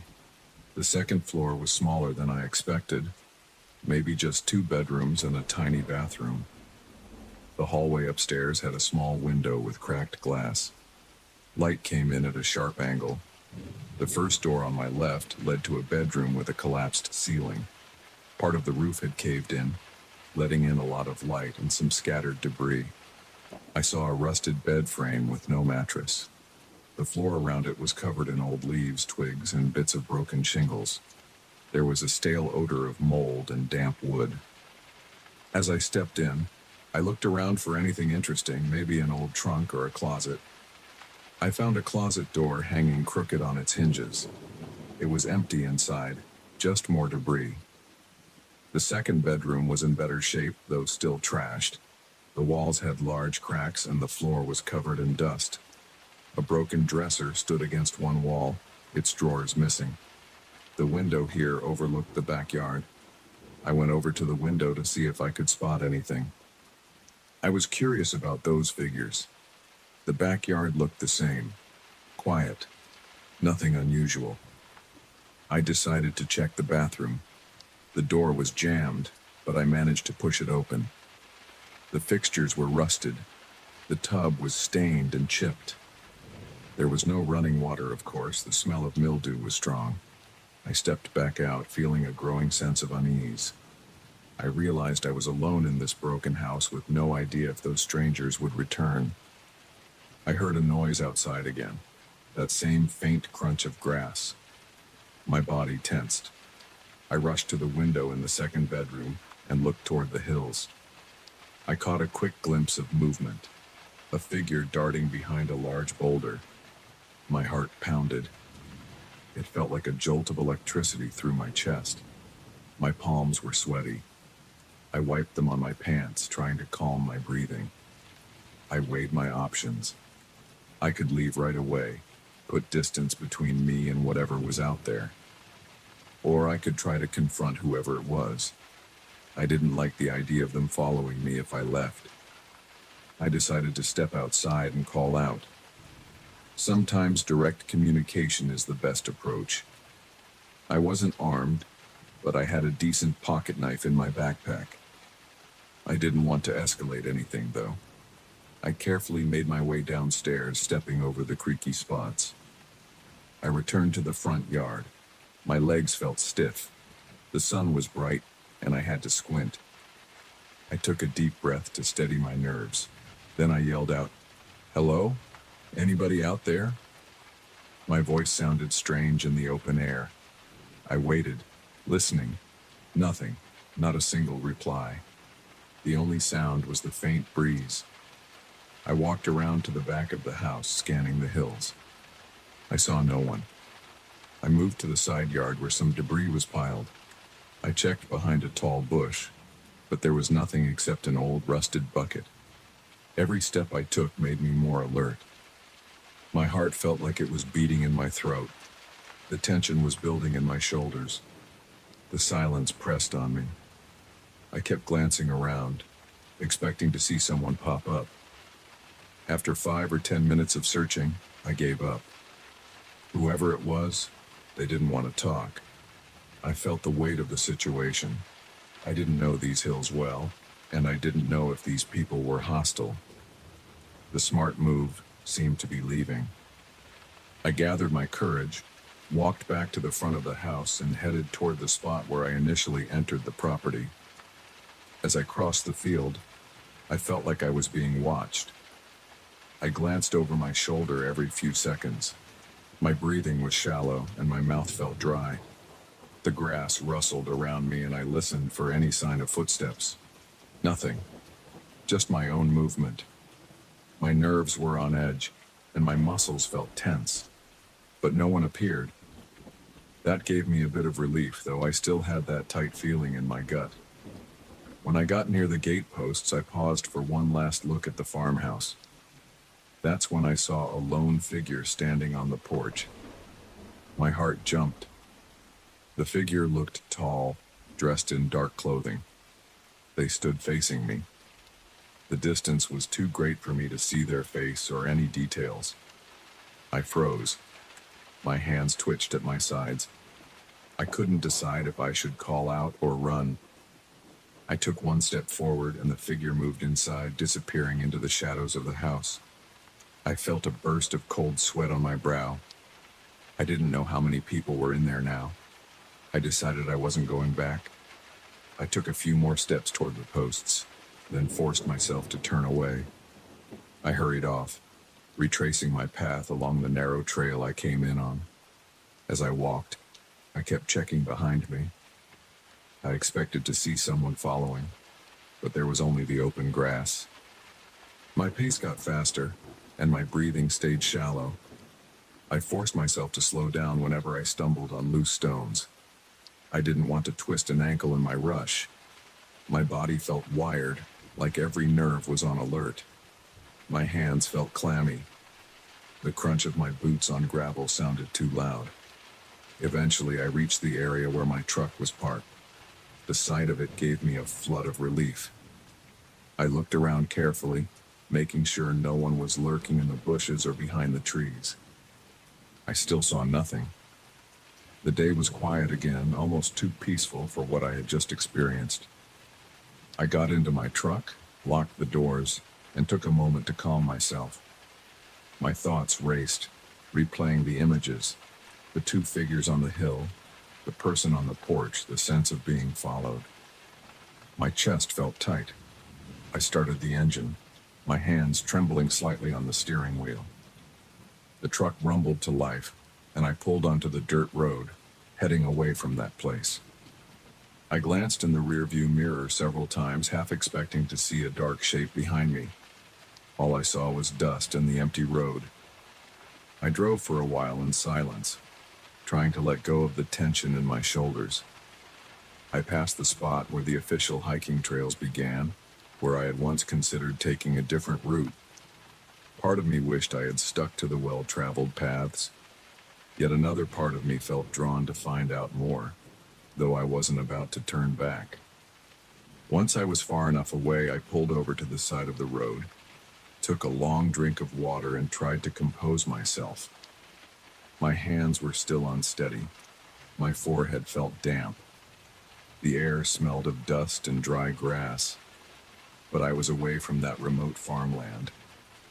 I told myself I'd done the right thing by leaving. I didn't have a good reason to stick around and risk a confrontation. If those people wanted their privacy, they had it. I considered the possibility of coming back with another person or letting the ranger know what I found. But in that moment, I just wanted to get home. The memory of those silent figures gave me an uneasy feeling. I had no proof they meant any harm. They never attacked me or even approached me, but their behavior was so strange, and that silent watching was enough to rattle me. I continued driving, focusing on the road. Once I reached a paved highway, I could finally breathe a bit more easily. The rest of the trip was quiet. I replayed everything in my head, from finding the farmhouse to seeing those silhouettes on the hill. I wondered who they were and why they disappeared whenever I tried to get close. Maybe they lived around there, squatting in that old building, or maybe they were just drifters. Either way, I didn't like how it all felt. By the time I got back to my cabin, it was late afternoon. I parked my truck and sat there for a while, engine off, windows down, feeling the breeze against my face. My heart rate was almost normal. My shirt clung to my back with sweat. I went inside, locked the door, and let my pack drop to the floor. My body felt heavy. I splashed water on my face and stared at myself in the bathroom mirror, checking for any sign of scratches or bruises. I saw nothing except my own weary expression. That night I tried to distract myself by making a simple dinner. I grilled a small piece of chicken and ate some canned vegetables. The food tasted bland, but it settled my stomach. I tried to watch some TV, but I couldn't focus. My mind kept drifting back to that deserted farmhouse and those silent onlookers in the distance. Each time I thought about it, my heart rate ticked up. I went to bed early, but sleep didn't come easily. I lay there, eyes open, listening to the sounds of the cabin settling. My mind wouldn't let go of the day's events. I felt a mix of relief at being safe and an odd pull to find out more. But I knew I wasn't going back anytime soon. Eventually, I drifted off into a restless sleep. Since then, I haven't returned to that trail. Part of me wants to forget it altogether, pretend it was a bizarre fluke or my imagination. But I can't deny that I saw those people, and I can't ignore how real my fear felt when they vanished. I still wonder who they were and what they were doing in that ruined farmhouse. I have no answers, just the uneasy memory of a silent standoff in the hills. For now, I've chosen to stick to the more familiar trails. I haven't mentioned this to many people, just a couple of friends who shrugged it off. They told me maybe it was just other explorers, or maybe I got spooked by nothing. I doubt that, though. I know what I felt out there. I've never quite shaken the sensation that there was something off about that place. But life goes on. I keep telling myself I was lucky there was no confrontation. No one got hurt. Nothing happened really, except that I saw people who didn't want to be seen. That's the whole story. I found a farmhouse in ruins, saw figures on the hills, tried to approach, and they disappeared. It still gets under my skin. I can't put my finger on why, but it does. Sometimes I think about going back with a friend just to prove to myself there's nothing weird about it. Then I remember that moment I saw the figure on the porch. My chest tightens every time. So for now, I'm content to leave it alone. Maybe one day I'll work up the nerve to return, but it won't be anytime soon. Until then, that forgotten place stays in my mind. A memory of silent watchers and a ruined farm that I can't quite shake.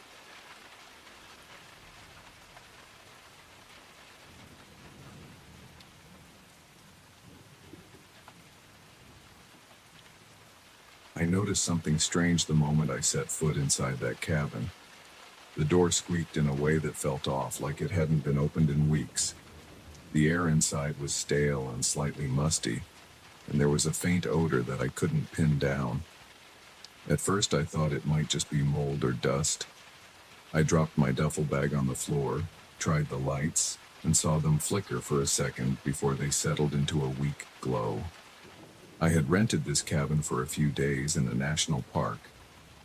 I wanted quiet. My job had been stressful and I needed a break from everything. My phone, the traffic, the noise of the city. The photos of this place looked cozy enough. A small kitchen, a living area, a tiny bedroom in the back, and a porch overlooking tall pines. No internet, limited cell signal, and lots of trees. That was the plan. Right away, something about the living room felt unwelcoming. The furniture was old. The coffee table had rings from drinks left on it, and the sofa cushions were threadbare at the edges. I ran my hand over the top of the sofa and felt a slight dampness. I guessed it was from the humidity. I remember sighing and telling myself I'd just open a window to air it out. When I walked around, I noticed a small wooden desk in the corner. Its top was scratched and dusty. The desk had a single drawer with a rusty handle. I tried to open it, but it stuck. I gave it a harder pull and it slid open.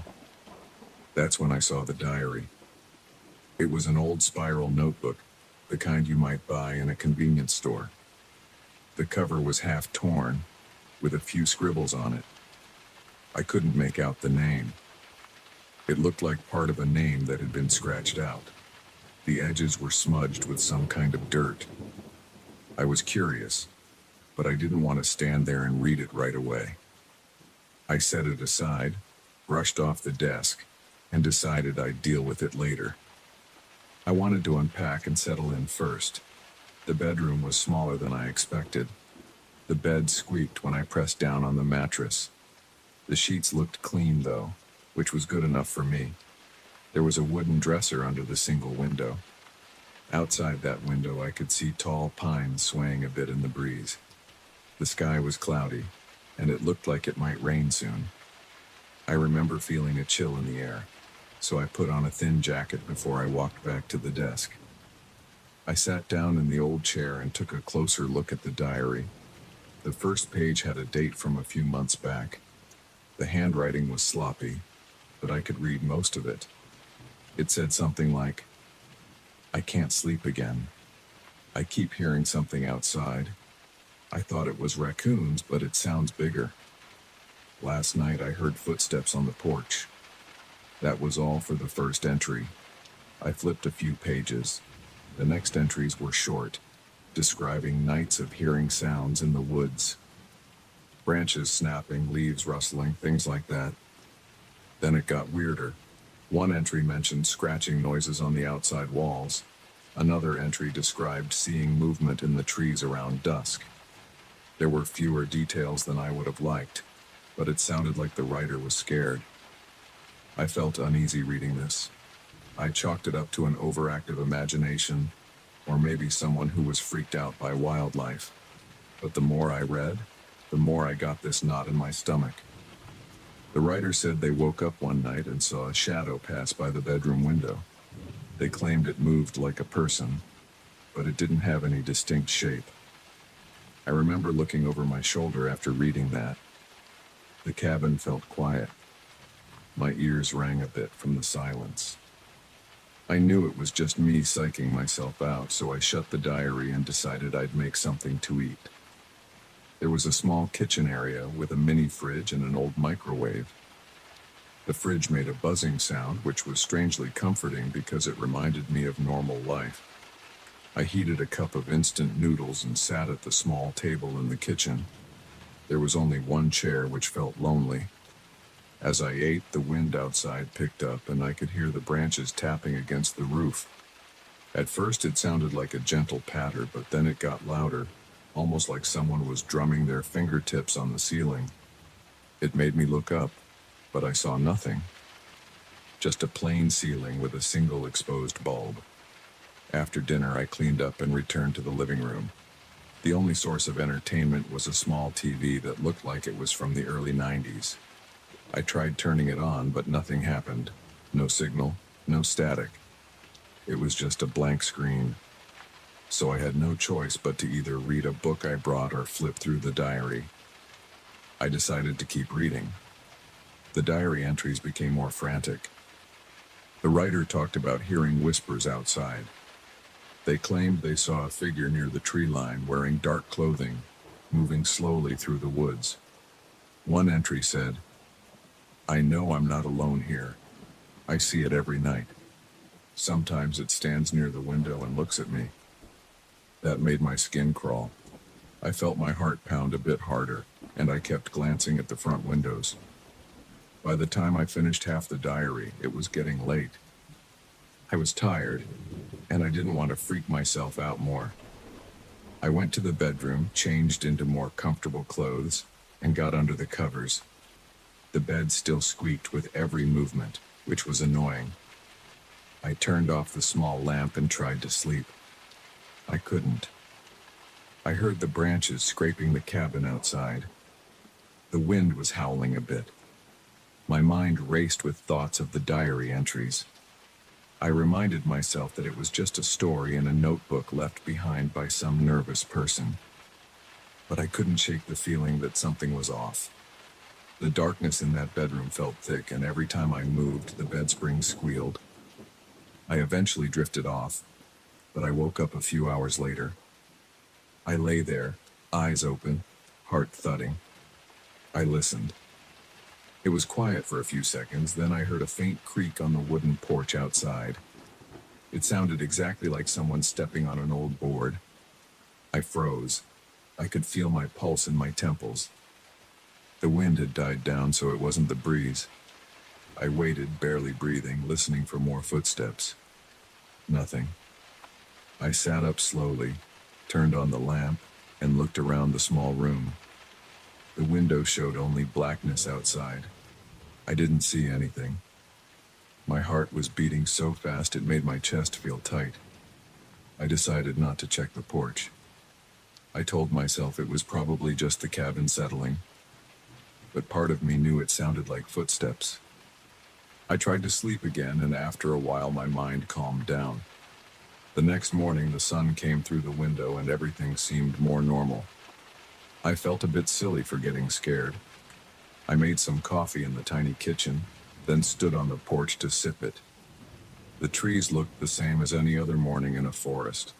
The ground was damp from last night's rain, and the air felt cool.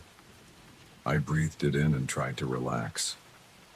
I decided I'd explore the nearby trails. I grabbed a bottle of water, my phone, and locked up the cabin. As I walked along the trail, I noticed how dense the trees were. The path was well maintained, though, and I saw a few squirrels darting around. The sun was high, and the forest smelled of wet leaves and pine. It felt good to get moving and clear my head. I returned to the cabin in the late afternoon. My shoulders and legs were tired from hiking, and I felt hungry. Inside, the cabin air smelled stale again, like it never fully cleared out. I tried opening more windows. That's when I noticed the desk drawer was pulled open, and the diary was lying on top of the desk, flipped to a page in the middle. I was sure I had closed the drawer and left the diary stacked neatly with some other stuff I'd brought. But it was wide open, and the page had new wrinkles in it, as if someone had pressed down on it. My stomach churned. I walked closer and read the page it was open to. It mentioned strange marks on the windows, almost like smudges or handprints. It also said the writer heard a voice calling their name. I felt a chill crawl up my back. I glanced at the windows in the living room. They were dusty, but I didn't see any fresh marks. I checked each one. Nothing. Still, I couldn't explain why the diary was open. I stood there, my mind racing. Then I remembered I might have just left it that way. Maybe I forgot to close the drawer. I told myself I was just on edge. I spent the evening inside trying to stay calm. I read a bit, ate a sandwich, and listened to the wind pick up again. By nightfall, it got colder. I tried the cabin's heater, but it made a rattling noise that worried me, so I turned it off. The forecast said it wouldn't be too cold to sleep without it, so I put on another layer of clothing. Around 10 p.m., the lights flickered once and then stabilized. I had a flashlight next to me just in case the power went out. I sat in the living room reading more of the diary. The writer described hearing tapping on the walls late at night, like someone rapping their knuckles on the wood. The writer also mentioned faint knocking sounds on the front door. My heart jumped when I read that. It reminded me of the noise I heard on the porch the night before. I forced myself to keep reading. The next entry said the writer confronted whatever was outside. They flung the door open but saw nothing. Then they heard footsteps circling the cabin, moving quickly, and the writer locked themselves inside. I was gripping the diary so hard my knuckles were white. I felt sweat on my forehead. I decided that was enough reading for the night. I wanted to distract myself, so I started rummaging through the small cabinet in the kitchen. I found some old matches, a candle, and a half-used box of crackers. No interesting supplies for entertainment. I shut off the living room light and walked to the bedroom. As I passed the window near the front door, I thought I saw movement outside. I stopped. The porch light was on, casting a small, dim glow over the steps. For a second, I could swear I saw a shadow move past the edge of the porch. My pulse sped up and my hands felt clammy. I took a deep breath and leaned closer to the window. Nothing was there. The trees were still. The yard was dark. No sign of anything. I hurried to the bedroom and shut the door behind me, even though that door had no lock. I clicked on the small lamp and tried to keep my eyes away from the window. My mind was racing. I started to panic about what I'd do if I heard something again. The diary's words kept echoing in my head. I reminded myself that there was no mention of actual harm happening. It was more about the terror of not knowing what was out there. I got under the covers, but I couldn't sleep. My thoughts kept jumping to every noise.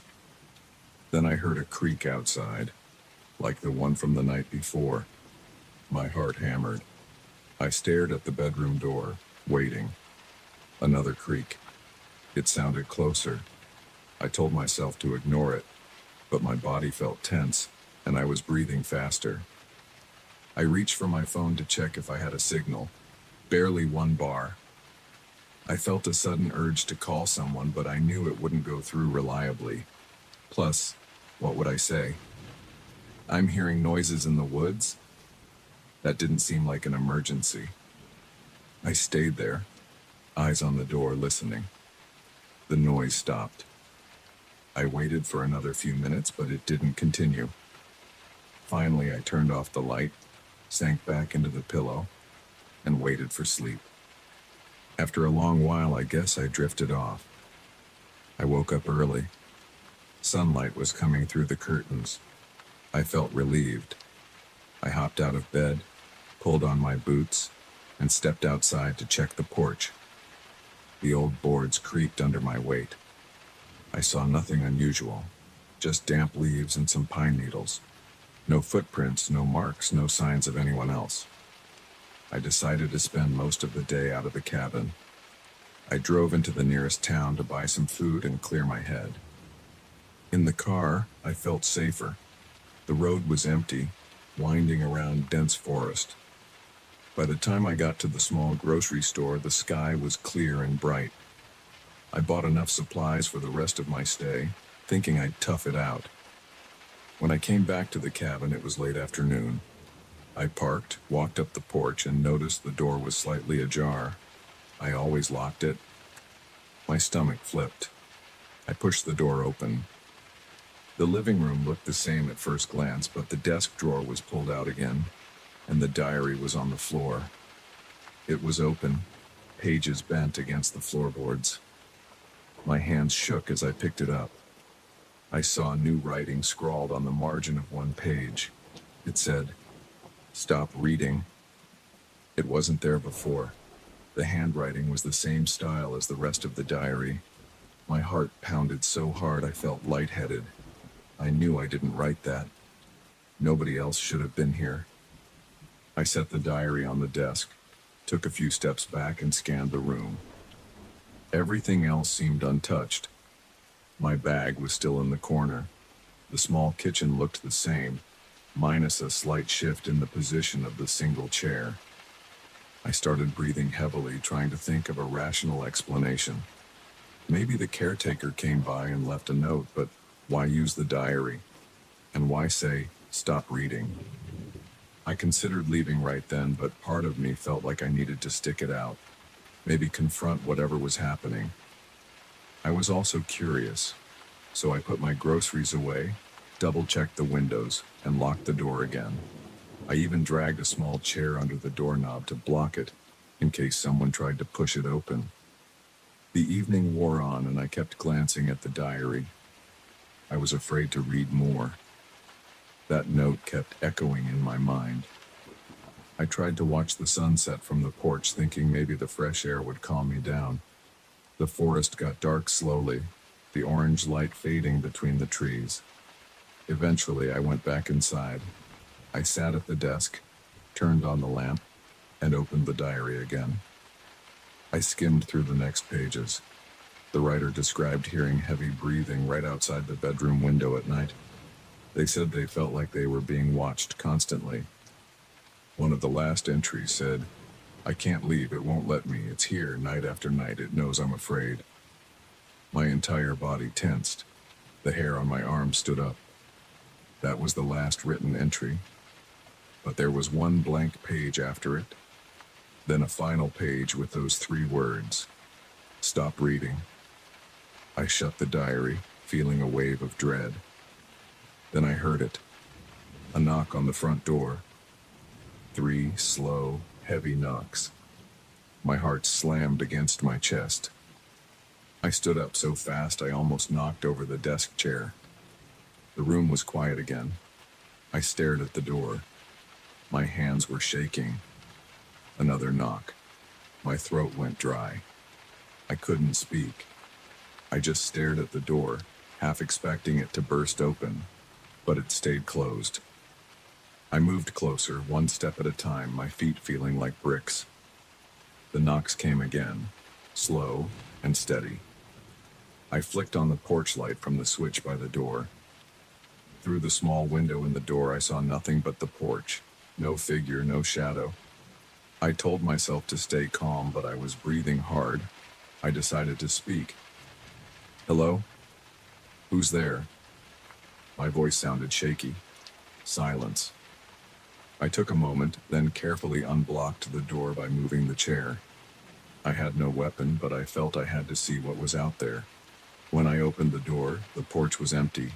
The forest beyond was dark. The wind made the branches sway, creating faint rustling sounds. I stepped onto the porch, my heart pounding in my ears. I looked around. Nobody stood on the porch or near the stairs. No movement except the trees. I backed inside and shut the door. I locked it again, then leaned against it, trying to steady my breathing. My body felt tense and my mind was racing. I had no explanation for what was happening. I thought about the diary's warnings. I thought about leaving right away, but I was too shaken to drive at night on those winding roads. I also felt like if I ran, I'd just be giving in to whatever was messing with me. I turned off the lamp in the living room and sat in the dark for a while, listening for more sounds. The only things I heard were my own breathing and the occasional crack of the wood as the cabin settled. Eventually, I went to the bedroom, leaving the lights on in the hallway. I locked the bedroom door, even though I knew that wouldn't help much if someone really wanted in. I stayed awake, sitting on the bed, staring at the door. The cabin was silent except for the faint hum of the refrigerator in the kitchen. My thoughts were scattered. I pictured the previous occupant writing those entries, hearing the same noises, seeing the same weird signs. I wondered if they ever left. There was no mention of them leaving or anything else. Just that last warning to stop reading. At some point in the early morning, I must have dozed off. When I opened my eyes, it was dawn.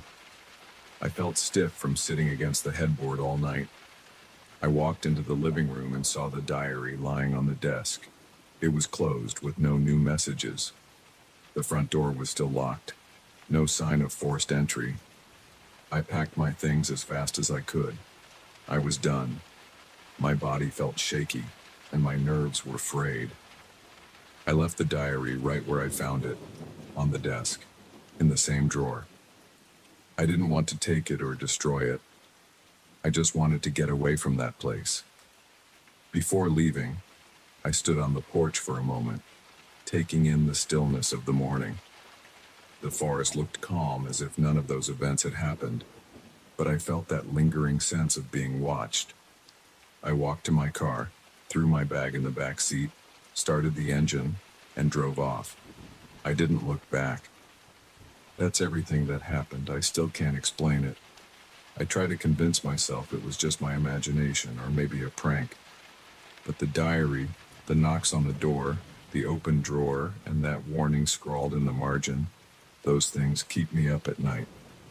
I still feel like whatever was in those woods followed the same pattern described on those pages. And for the few nights I stayed there, those entries became my reality.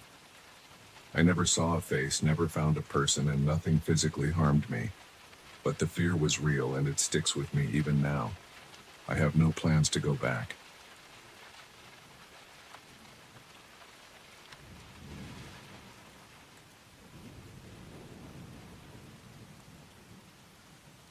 I froze the instant I saw the first masked figure. I was out on my usual night run, cutting through a narrow dirt trail behind my neighborhood. I liked running after dinner because the sidewalks were empty and the air felt cooler. That night the temperature was fine and the wind was calm. The moon was out but not too bright. My legs felt strong and my breathing was steady. I expected a normal run. I had no idea what I was about to see. I started at the corner of my street and followed the path that led past a few quiet houses, then curved into a patch of trees. I could hear my own footsteps on the pavement before I reached the dirt. There were a few streetlights at the entrance to the trail, but once I was in deeper, I relied on a small flashlight I carry for late-night runs. I don't like stumbling over roots or rocks, so I kept the light on and aimed at the ground ahead of me. After about 10 minutes, I heard a rustling sound in the brush. I assumed it was a raccoon or a stray cat, so I didn't slow down. But then I heard another noise. It sounded like branches snapping under someone's foot. I glanced to my left, thinking maybe someone else was out for a walk. I saw nothing. I kept running. I moved farther down the path, feeling my heart rate climb. Not from exhaustion, but from nerves. The trail isn't usually busy at night, and I began to feel uneasy. My flashlight beam caught something on a tree trunk. It looked like a strange mark, a symbol maybe. It wasn't just a random scratch or a piece of graffiti. It looked deliberate. I took a quick look while I kept moving. It was shaped like two concentric circles with a single line crossing them, carved deep into the bark. My stomach tightened, and I felt the hairs on my arms rise. I tried to ignore it and kept going. A few seconds later, I saw another mark on a tree on my right. Same symbol, same careful carving. My mouth went dry.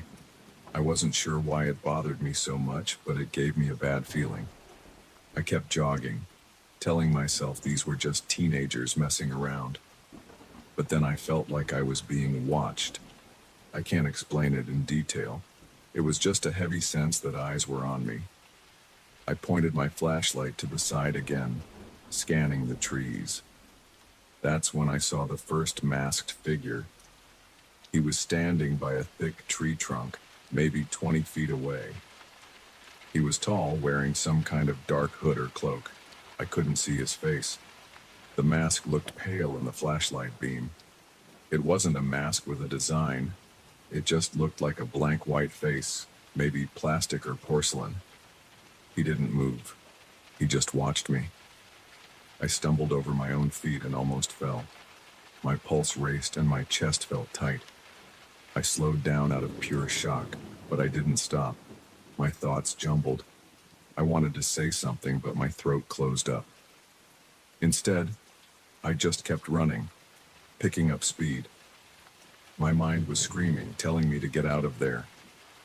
As I rounded a bend, I caught sight of another symbol carved into a tree, and then I saw another masked figure.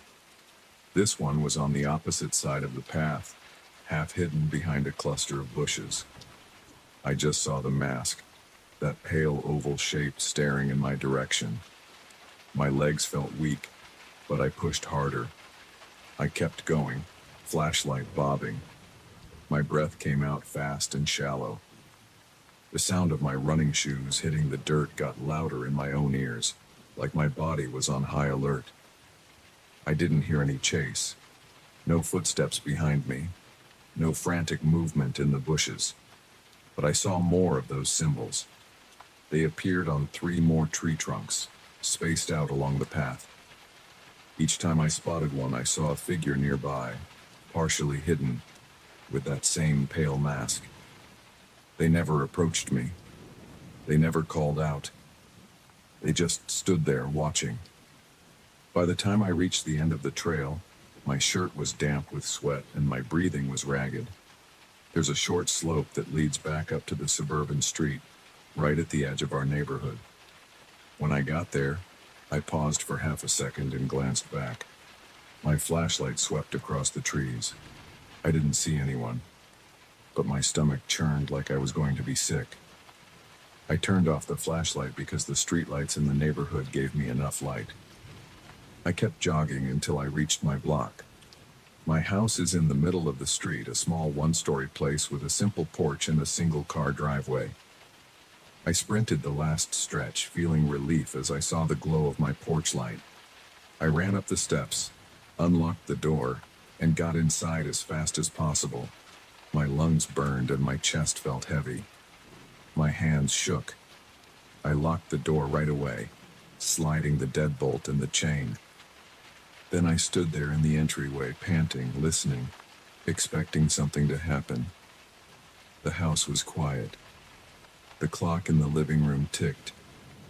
I tried to calm down, leaning against the wall, wiping my forehead with the back of my hand. My mouth was still dry, and my legs felt weak. I kept replaying the sight of those masks in my head, those eyes behind them, that motionless stance. My heart pounded so hard it made my chest hurt.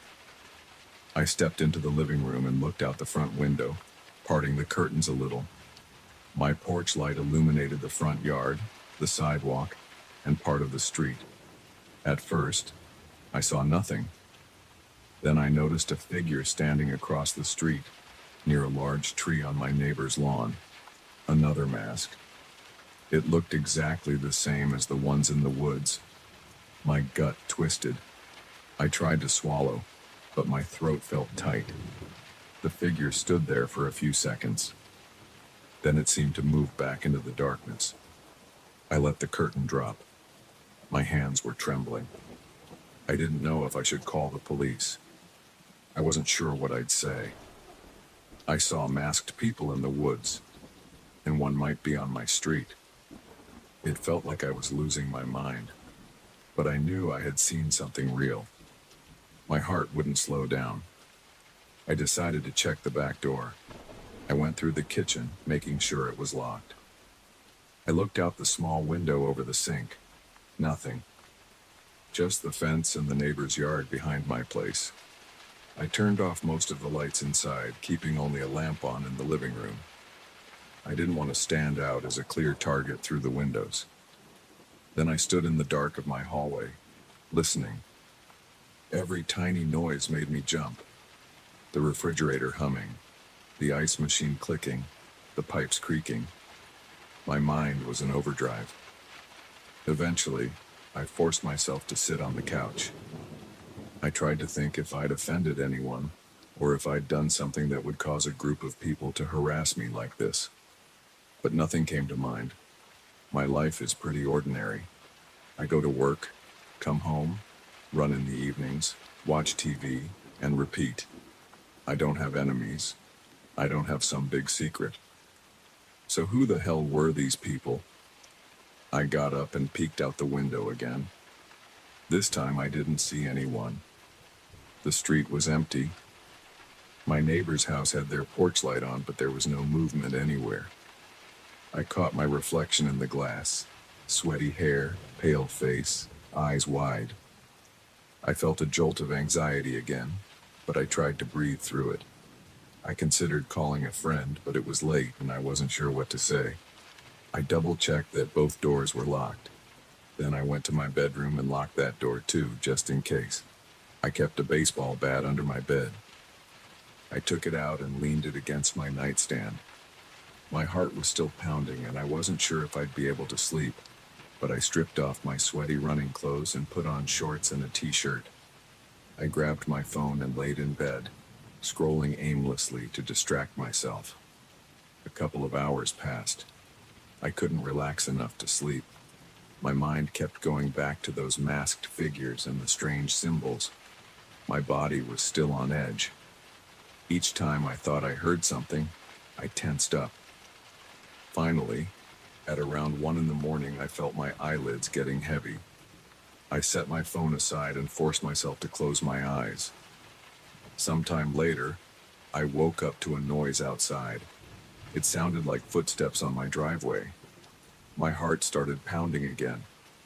I grabbed my phone and noticed it was close to 3 in the morning. I could feel my muscles tighten as I listened. The footsteps were slow. It wasn't the sound of someone just passing by on the sidewalk. I gripped my bat and got out of bed. My mouth was so dry that my tongue felt thick. The rest of my house was dark. The temperature felt a few degrees cooler, and I had a slight shiver. I crept to the front window in the living room, moving as quietly as possible. My blinds were closed, so I eased one slat open with my finger.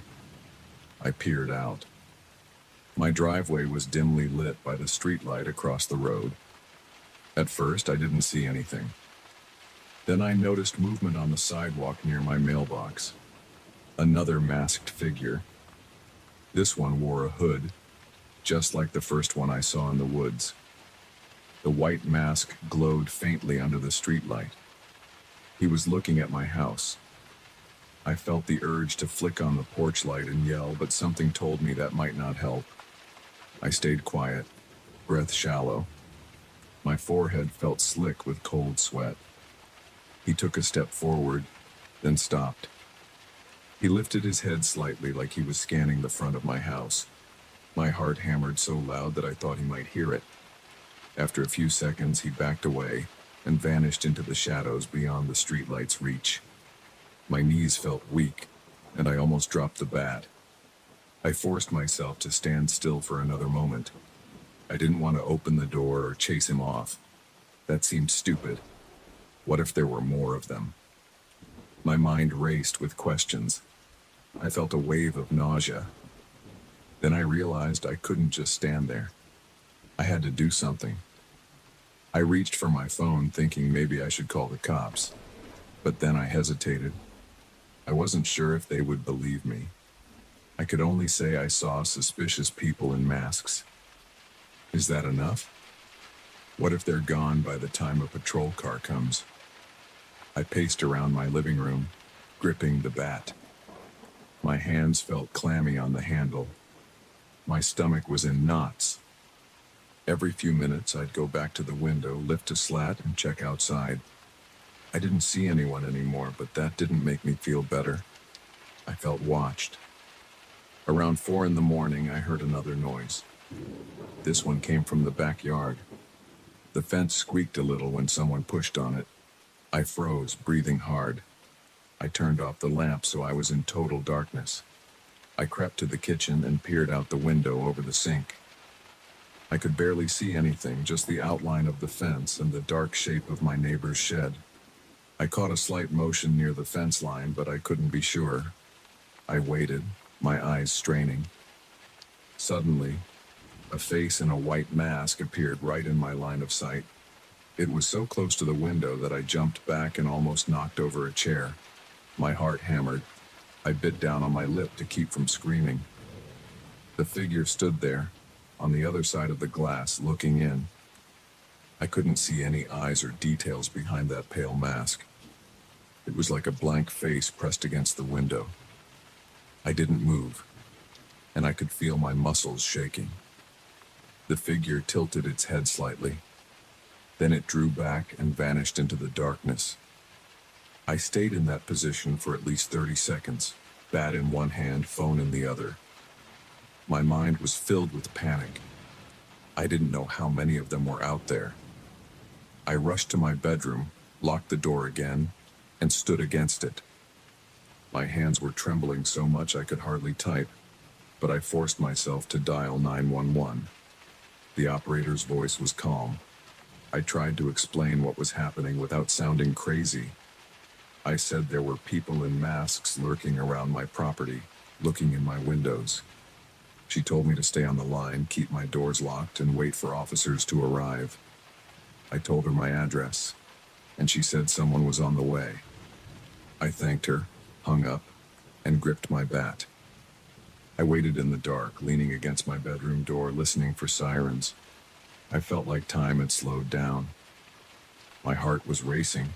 My palms were slick with sweat.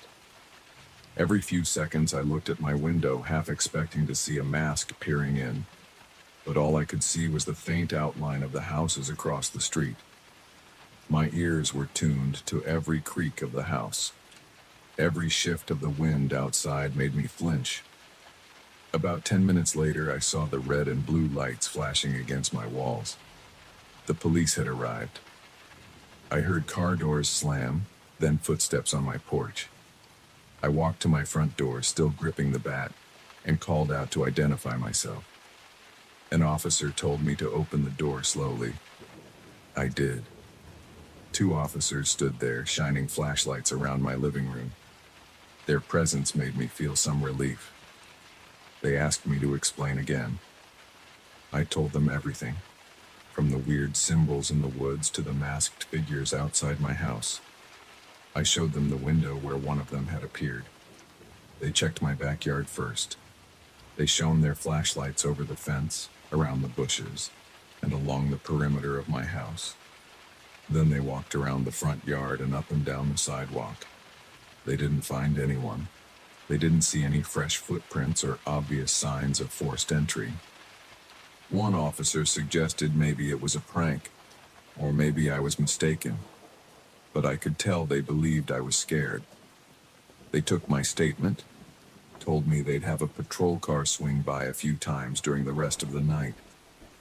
After they left, I was still on edge, but having the police come out at least gave me some sense that I wasn't alone. I locked everything again. I sat in my living room until morning, too wired to sleep. I kept checking outside the window every few minutes. I didn't see anything else. No more movement, no more masked faces, but every noise made my heart jump.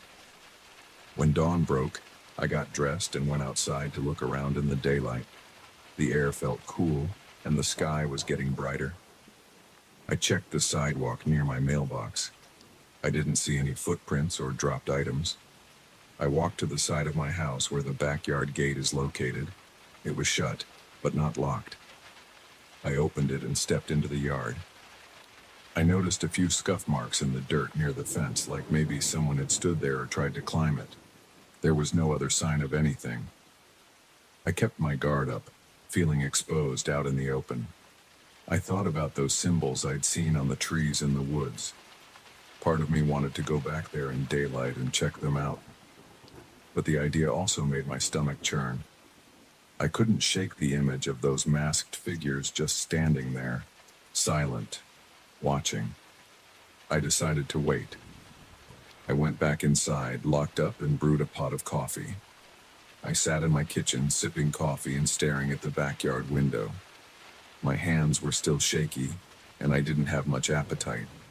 The rest of the day was a blur. I felt jumpy and exhausted. I tried to watch some random TV shows, but I couldn't focus. Every so often, I'd check outside the front window or peek into the backyard. I didn't see anyone. I didn't hear anything out of the ordinary. The hours dragged.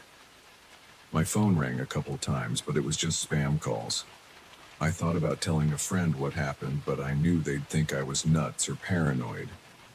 That evening, I sat in my living room and kept the lights on. I tried to eat a sandwich, but my stomach kept fluttering, so I barely finished half. When it got dark, I felt my anxiety spike again. I decided I wasn't going to run that night. No way. I locked the doors and closed all the blinds. I made sure every window had a curtain drawn. Then I sat on my couch with the TV on low volume, just enough to distract me. I kept my bat by my side. I was afraid to look at the clock because I didn't want to see how slowly time was passing. Every minute felt like an hour. My legs twitched with leftover adrenaline. Around midnight, I heard a car drive by, but otherwise the street was quiet. No knocks on the door, no footsteps on the driveway, no glimpses of pale masks in the darkness. I told myself that maybe whoever it was had moved on. I tried to sleep on the couch, but it was uncomfortable. I shifted around for a while, then got up to grab a bottle of water from the kitchen. My mouth felt like sandpaper. I flicked on the kitchen light, took a drink, and leaned against the counter. My ears were tuned to every little noise. The dishwasher clicked. The fridge hummed. I heard the wind pick up outside. I walked to the small window again, feeling my heart race. When I pulled the curtain aside, the yard was empty. I saw only the fence, the neighbor's shed in the distance, and a few shadows cast by the porch light. Nothing else. I let the curtain drop and returned to the living room. After a while, I managed to doze off, gripping the bat in my right hand. That was the first night. Since then, I haven't gone back to that trail after dark. I've been checking my windows obsessively, especially at night. Sometimes I think I see a shape in the distance, but it might just be my nerves. The police have driven by a couple of times, but I don't have new evidence to give them. I don't know who those people were or what those symbols mean. All I know is that I'll never forget those blank white masks staring at me from the darkness, and I have no idea if they plan to return. For now, I'm keeping my doors locked and my eyes open. I'm not taking any chances.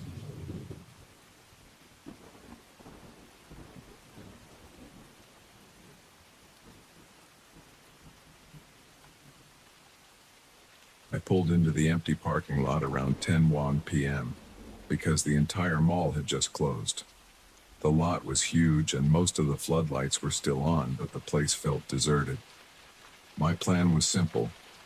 Grab a quick item from one of those 24-hour stores attached to the mall entrance and then drive home. I had worked late and needed to pick up a replacement charging cable for my phone. I didn't expect anything weird. I thought I'd walk in, buy the cable, and head out. But from the moment I stepped out of my car, I knew something felt off. I looked around. All the other parking spaces were empty, except for a few scattered vehicles on the far side of the lot. The warm night air clung to my skin, and there was a faint smell of concrete dust. The tall parking lot lamps buzzed softly. Usually, I don't pay much attention to my surroundings, but I noticed how still it was. There were no people chatting, no footsteps echoing off the pavement, no security guard passing by. Just the quiet hum of electricity and my own breathing. I walked toward the mall entrance. A glass door was propped open, but the fluorescent lights inside were dim. I slipped in, bought my cable from a small electronics kiosk near the entrance, and left. I was in there for maybe 10 minutes. Nothing strange happened while I was inside. The cashier was half asleep, and the few people wandering around looked like they were only there for quick errands. No one talked much. I liked that because I was tired. I just wanted to go home and crash on my couch. When I came out, I noticed my shadow under the fluorescent lights near the doorway. It trailed behind me on the polished floor. I didn't think anything of it then. I just walked outside. I saw my car across the lot, standing under a row of overhead lamps. The corner of the lot was darker because some of those lamps were burnt out.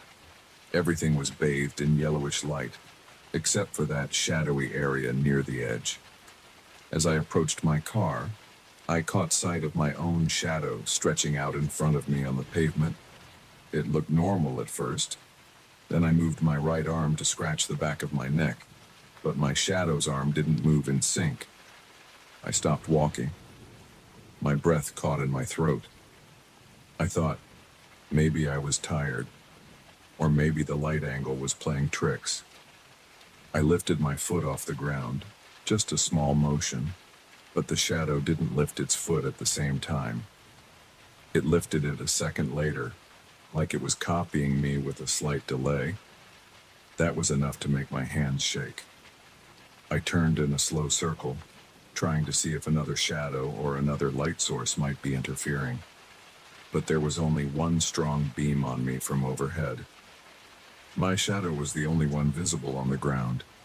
My head felt hot, and I could feel sweat collecting along my hairline. I put the shopping bag on the hood of my car and watched the shadow carefully. It stood there on the pavement, shaped exactly like me, but it didn't mirror my motions at the right time. I decided to test it again. I bent my knees, and I counted 1, 2, then the shadow bent its knees. I raised my hands, 1, 2, then it raised its hands. I felt a surge of panic. I'm not the type to believe in ghosts or anything supernatural, but I had no other explanation. I muttered to myself, "This can't be happening." My heart pounded in my chest, and my arms felt cold despite the warm night air. I needed to get into my car and leave. That was my only thought. I grabbed the door handle on the driver's side, but the car was locked. My shadow stood on the pavement like a weird reflection that didn't want to cooperate. I pulled my keys from my pocket. My hand shook and I almost dropped them. I hit the unlock button on the key fob. The car lights flashed. I looked down. The shadow was still there, a few feet in front of me. It hadn't moved closer, but it wasn't matching my stance. I was standing straight, but it still looked slightly crouched, like it was lagging behind in a different position. I breathed in and out, then I opened the car door. The interior lights came on, illuminating the driver's seat. I climbed in and pulled the door shut. My pulse was racing so fast that I could hear a faint whoosh in my ears. My mouth felt dry. I stuck the key in the ignition, twisted it, and the engine turned over. The dashboard lit up, and the radio kicked on at a low volume. I pressed the door lock button. All I could think was, "Get out of here. Go. Don't look back." As I shifted into reverse, I glanced at the side mirror. I saw something dark flicker.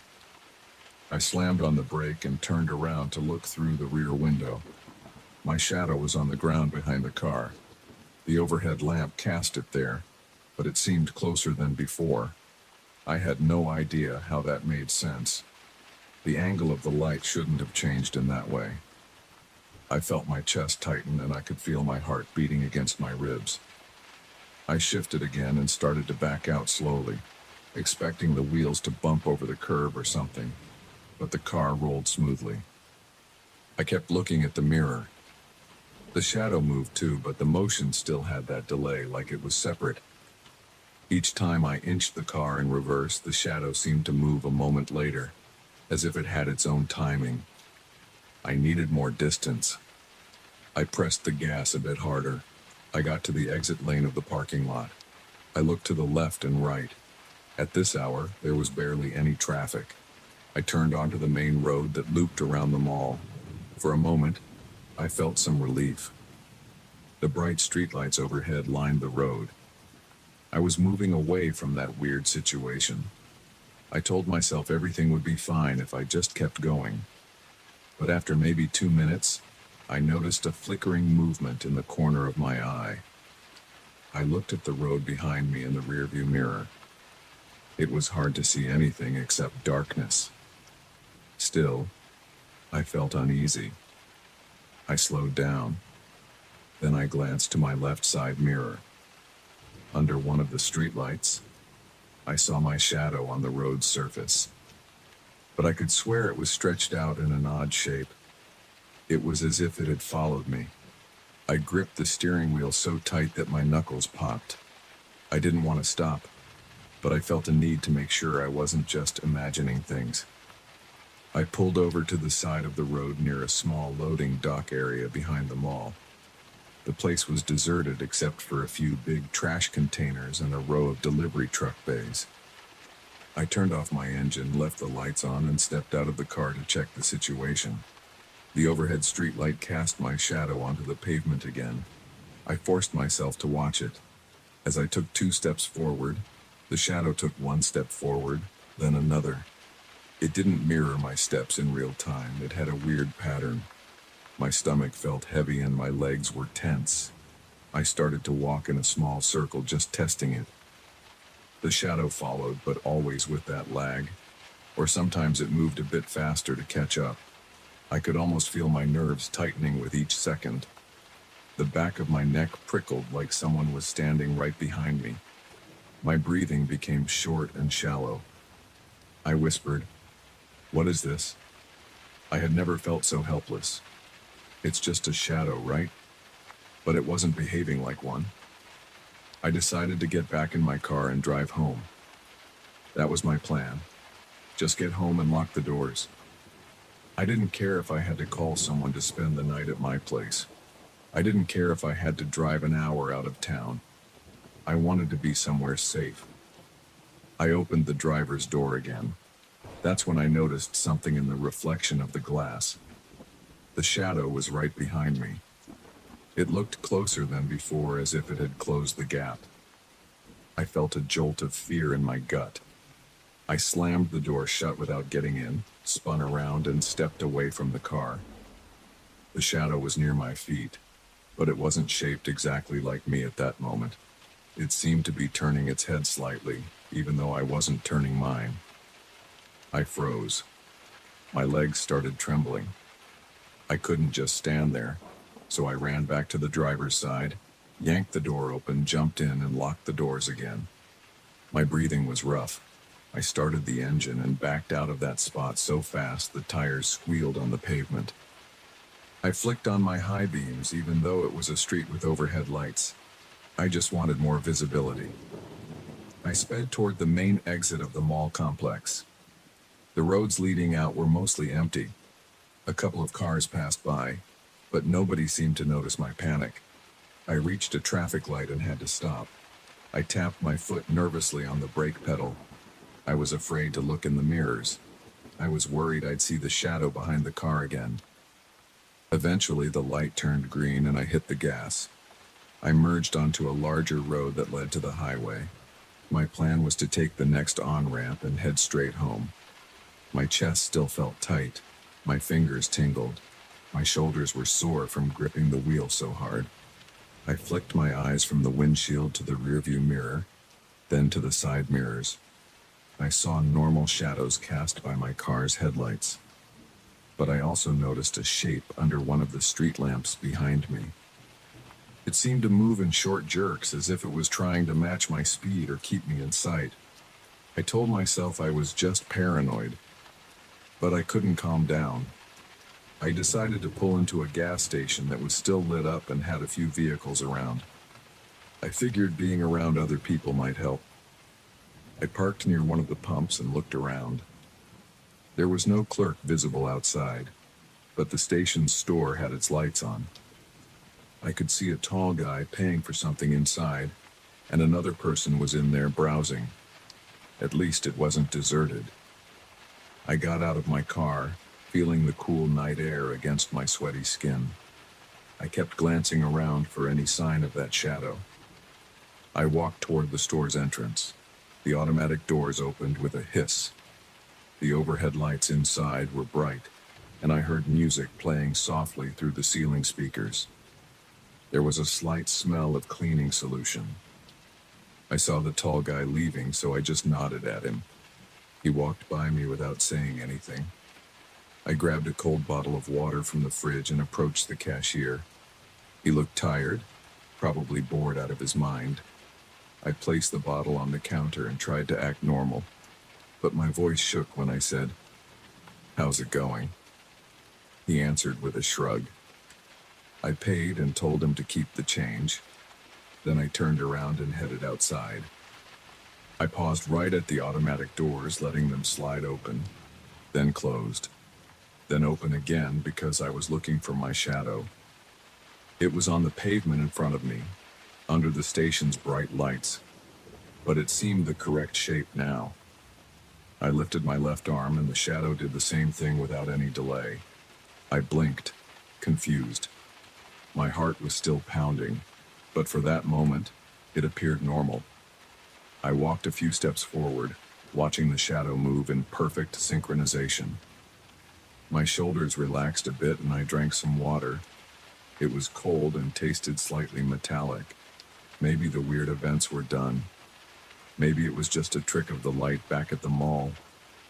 I felt some relief, but I was still on edge. I got back in my car, started the engine, and pulled out of the gas station. I turned onto the highway ramp. The road ahead was empty. I merged into the right lane and accelerated. The lights along this stretch were spaced out, leaving patches of darkness between them.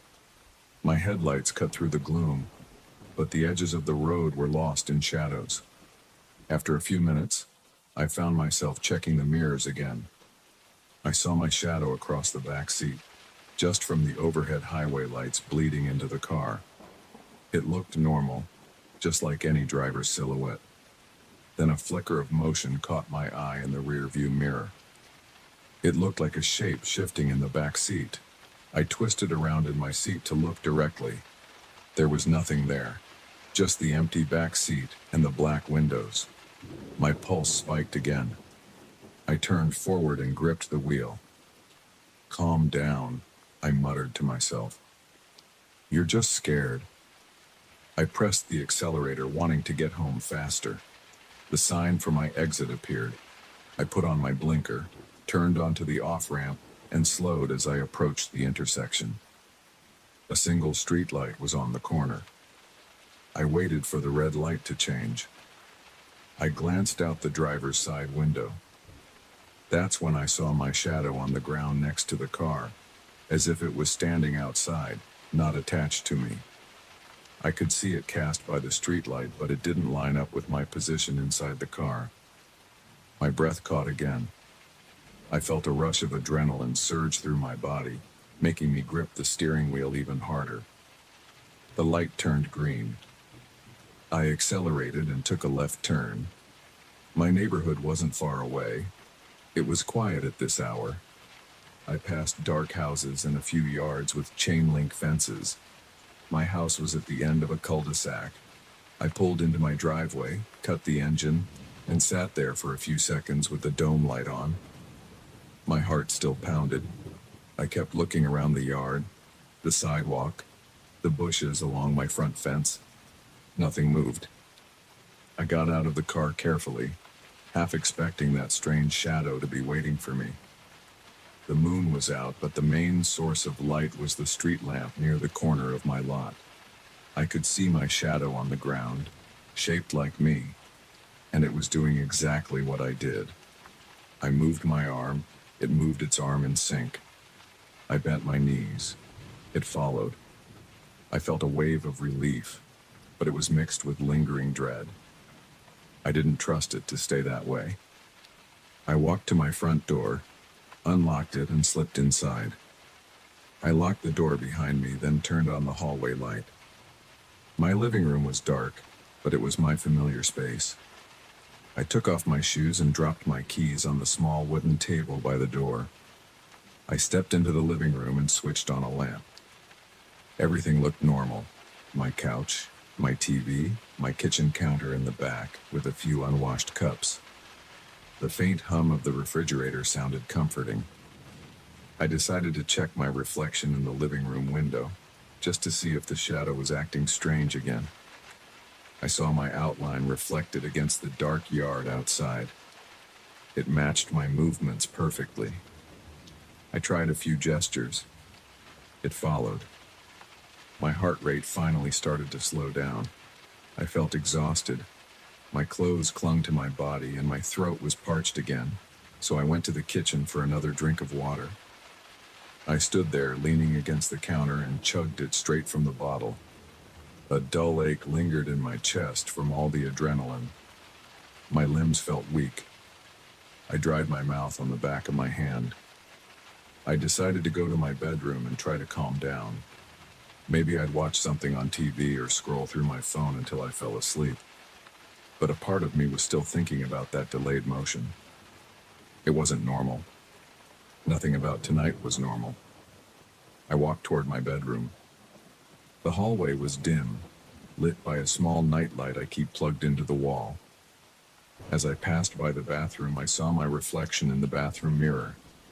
The overhead light in the hallway cast my silhouette into the mirror, but it looked normal. My reflection moved with me. I kept walking. My bedroom door was half open. I reached for the light switch inside the room and flicked it on. The overhead bulb blinked a few times, then stayed steady. I set my phone charging cable on the dresser. I glanced at the walls, the floor under the bed, just a quick check to make sure everything was in its place. Then I noticed my shadow on the wall near the dresser. The bedroom lamp was behind me, so I could see my shape on the wall. My arms were at my sides, but the shadow's arms seemed slightly outstretched, like it was reaching for something. I took a step forward. It took a step a fraction of a second later. My stomach twisted. I wanted to run outside, but I also felt too drained to keep running. I stood there watching that shadow. I moved my right hand up. It matched me, but with a half-second lag. My skin broke out in goosebumps. My eyes started to water because I wasn't blinking. I forced myself to inhale and exhale slowly. I said out loud, "Leave me alone." My voice sounded shaky and a little silly, but I couldn't control that. The shadow stood on the wall. It didn't respond. I backed up and switched off the bedroom lamp. Darkness flooded the room. Then I flicked on the hallway light from inside my bedroom. The angle changed. Now the shadow spread across the floor instead of the wall. I watched it closely. It seemed normal for a few seconds. Then it shifted as if it was off by a few inches. I took 2 steps to the left. The shadow mimicked me, but with that unsettling delay. My breath quivered. My palms were sweaty. I realized I had goosebumps all over my arms and neck. This thing was following me everywhere, and I couldn't shake it off. But it hadn't hurt me. It just copied me in a delayed or strange way. I decided to close my eyes and pretend it wasn't there. I climbed into bed, fully dressed, and pulled the covers over my legs. I could feel my heart pounding in my ears. My head hurt from stress. I took slow, deep breaths. Finally, I reached over and turned off the hallway light, plunging the entire house into darkness. No more shadow. No more weird reflections. Just me in my bed. My eyes stayed open for a long time, trying to spot any movement in the darkness. But I saw nothing. I heard only the hum of the fridge and the ticking of some pipes in the wall. I lay there, mind racing. I wanted to believe that I'd wake up the next morning and find everything back to normal, that my shadow would move in perfect unison like it's supposed to.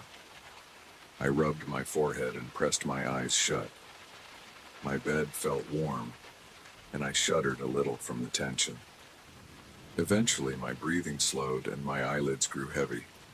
I drifted into a light sleep, half expecting to jerk awake at any sound. I don't know how long I slept, but sometime in the early morning, I woke up in a cold sweat. My t-shirt clung to my back, and the sheets felt damp. I didn't remember any dreams. I fumbled for my phone to check the time. It was almost 4 a.m. I lay there, listening. The house was quiet. I stared at the ceiling, trying to decide if I had the courage to flick the light on and check my shadow again. I stayed still for a few minutes, just breathing. Eventually, I sat up, slid out of bed, and turned on a small lamp. I looked around. My shadow was on the wall behind me, exactly how it should be. I lifted my arm. It lifted its arm at the same time. No delay. I let out a slow breath of relief. I lowered my arm. It lowered its arm. Perfectly synchronized. I felt tears of relief well up in my eyes, but I wiped them away quickly. I didn't want to start crying. I felt silly and drained. I sat on the edge of my bed for a while, just watching that shadow. It stayed in place, matching me perfectly. After everything that happened, I didn't trust it, but at least it looked normal. I got up and walked to the bathroom. The bathroom mirror showed me exactly what I expected to see. I looked tired, eyes bloodshot, hair messy. The mirror reflected me in real time. My shadow moved with me in the correct way. I splashed cold water on my face, patted it dry with a towel, and walked back to my bedroom. I shut off the lamp, got back into bed, and pulled the covers around me. My heart was still beating faster than normal, but I forced myself to breathe slowly and deeply. I concentrated on the softness of my pillow and the steady hum of the air conditioning vent. I couldn't forget what happened at the mall, though. The delayed movements, the sense that it was getting closer, that memory sent a chill across my skin. But as I lay there in the dark, I realized I felt safer in my house than I did out in that empty parking lot. My chest muscles loosened a bit. I stared into the darkness and reminded myself that right now, everything looked normal. I heard the faint buzz of my phone on the nightstand, probably a notification about some email or a random alert. I ignored it. My body was too tired to move.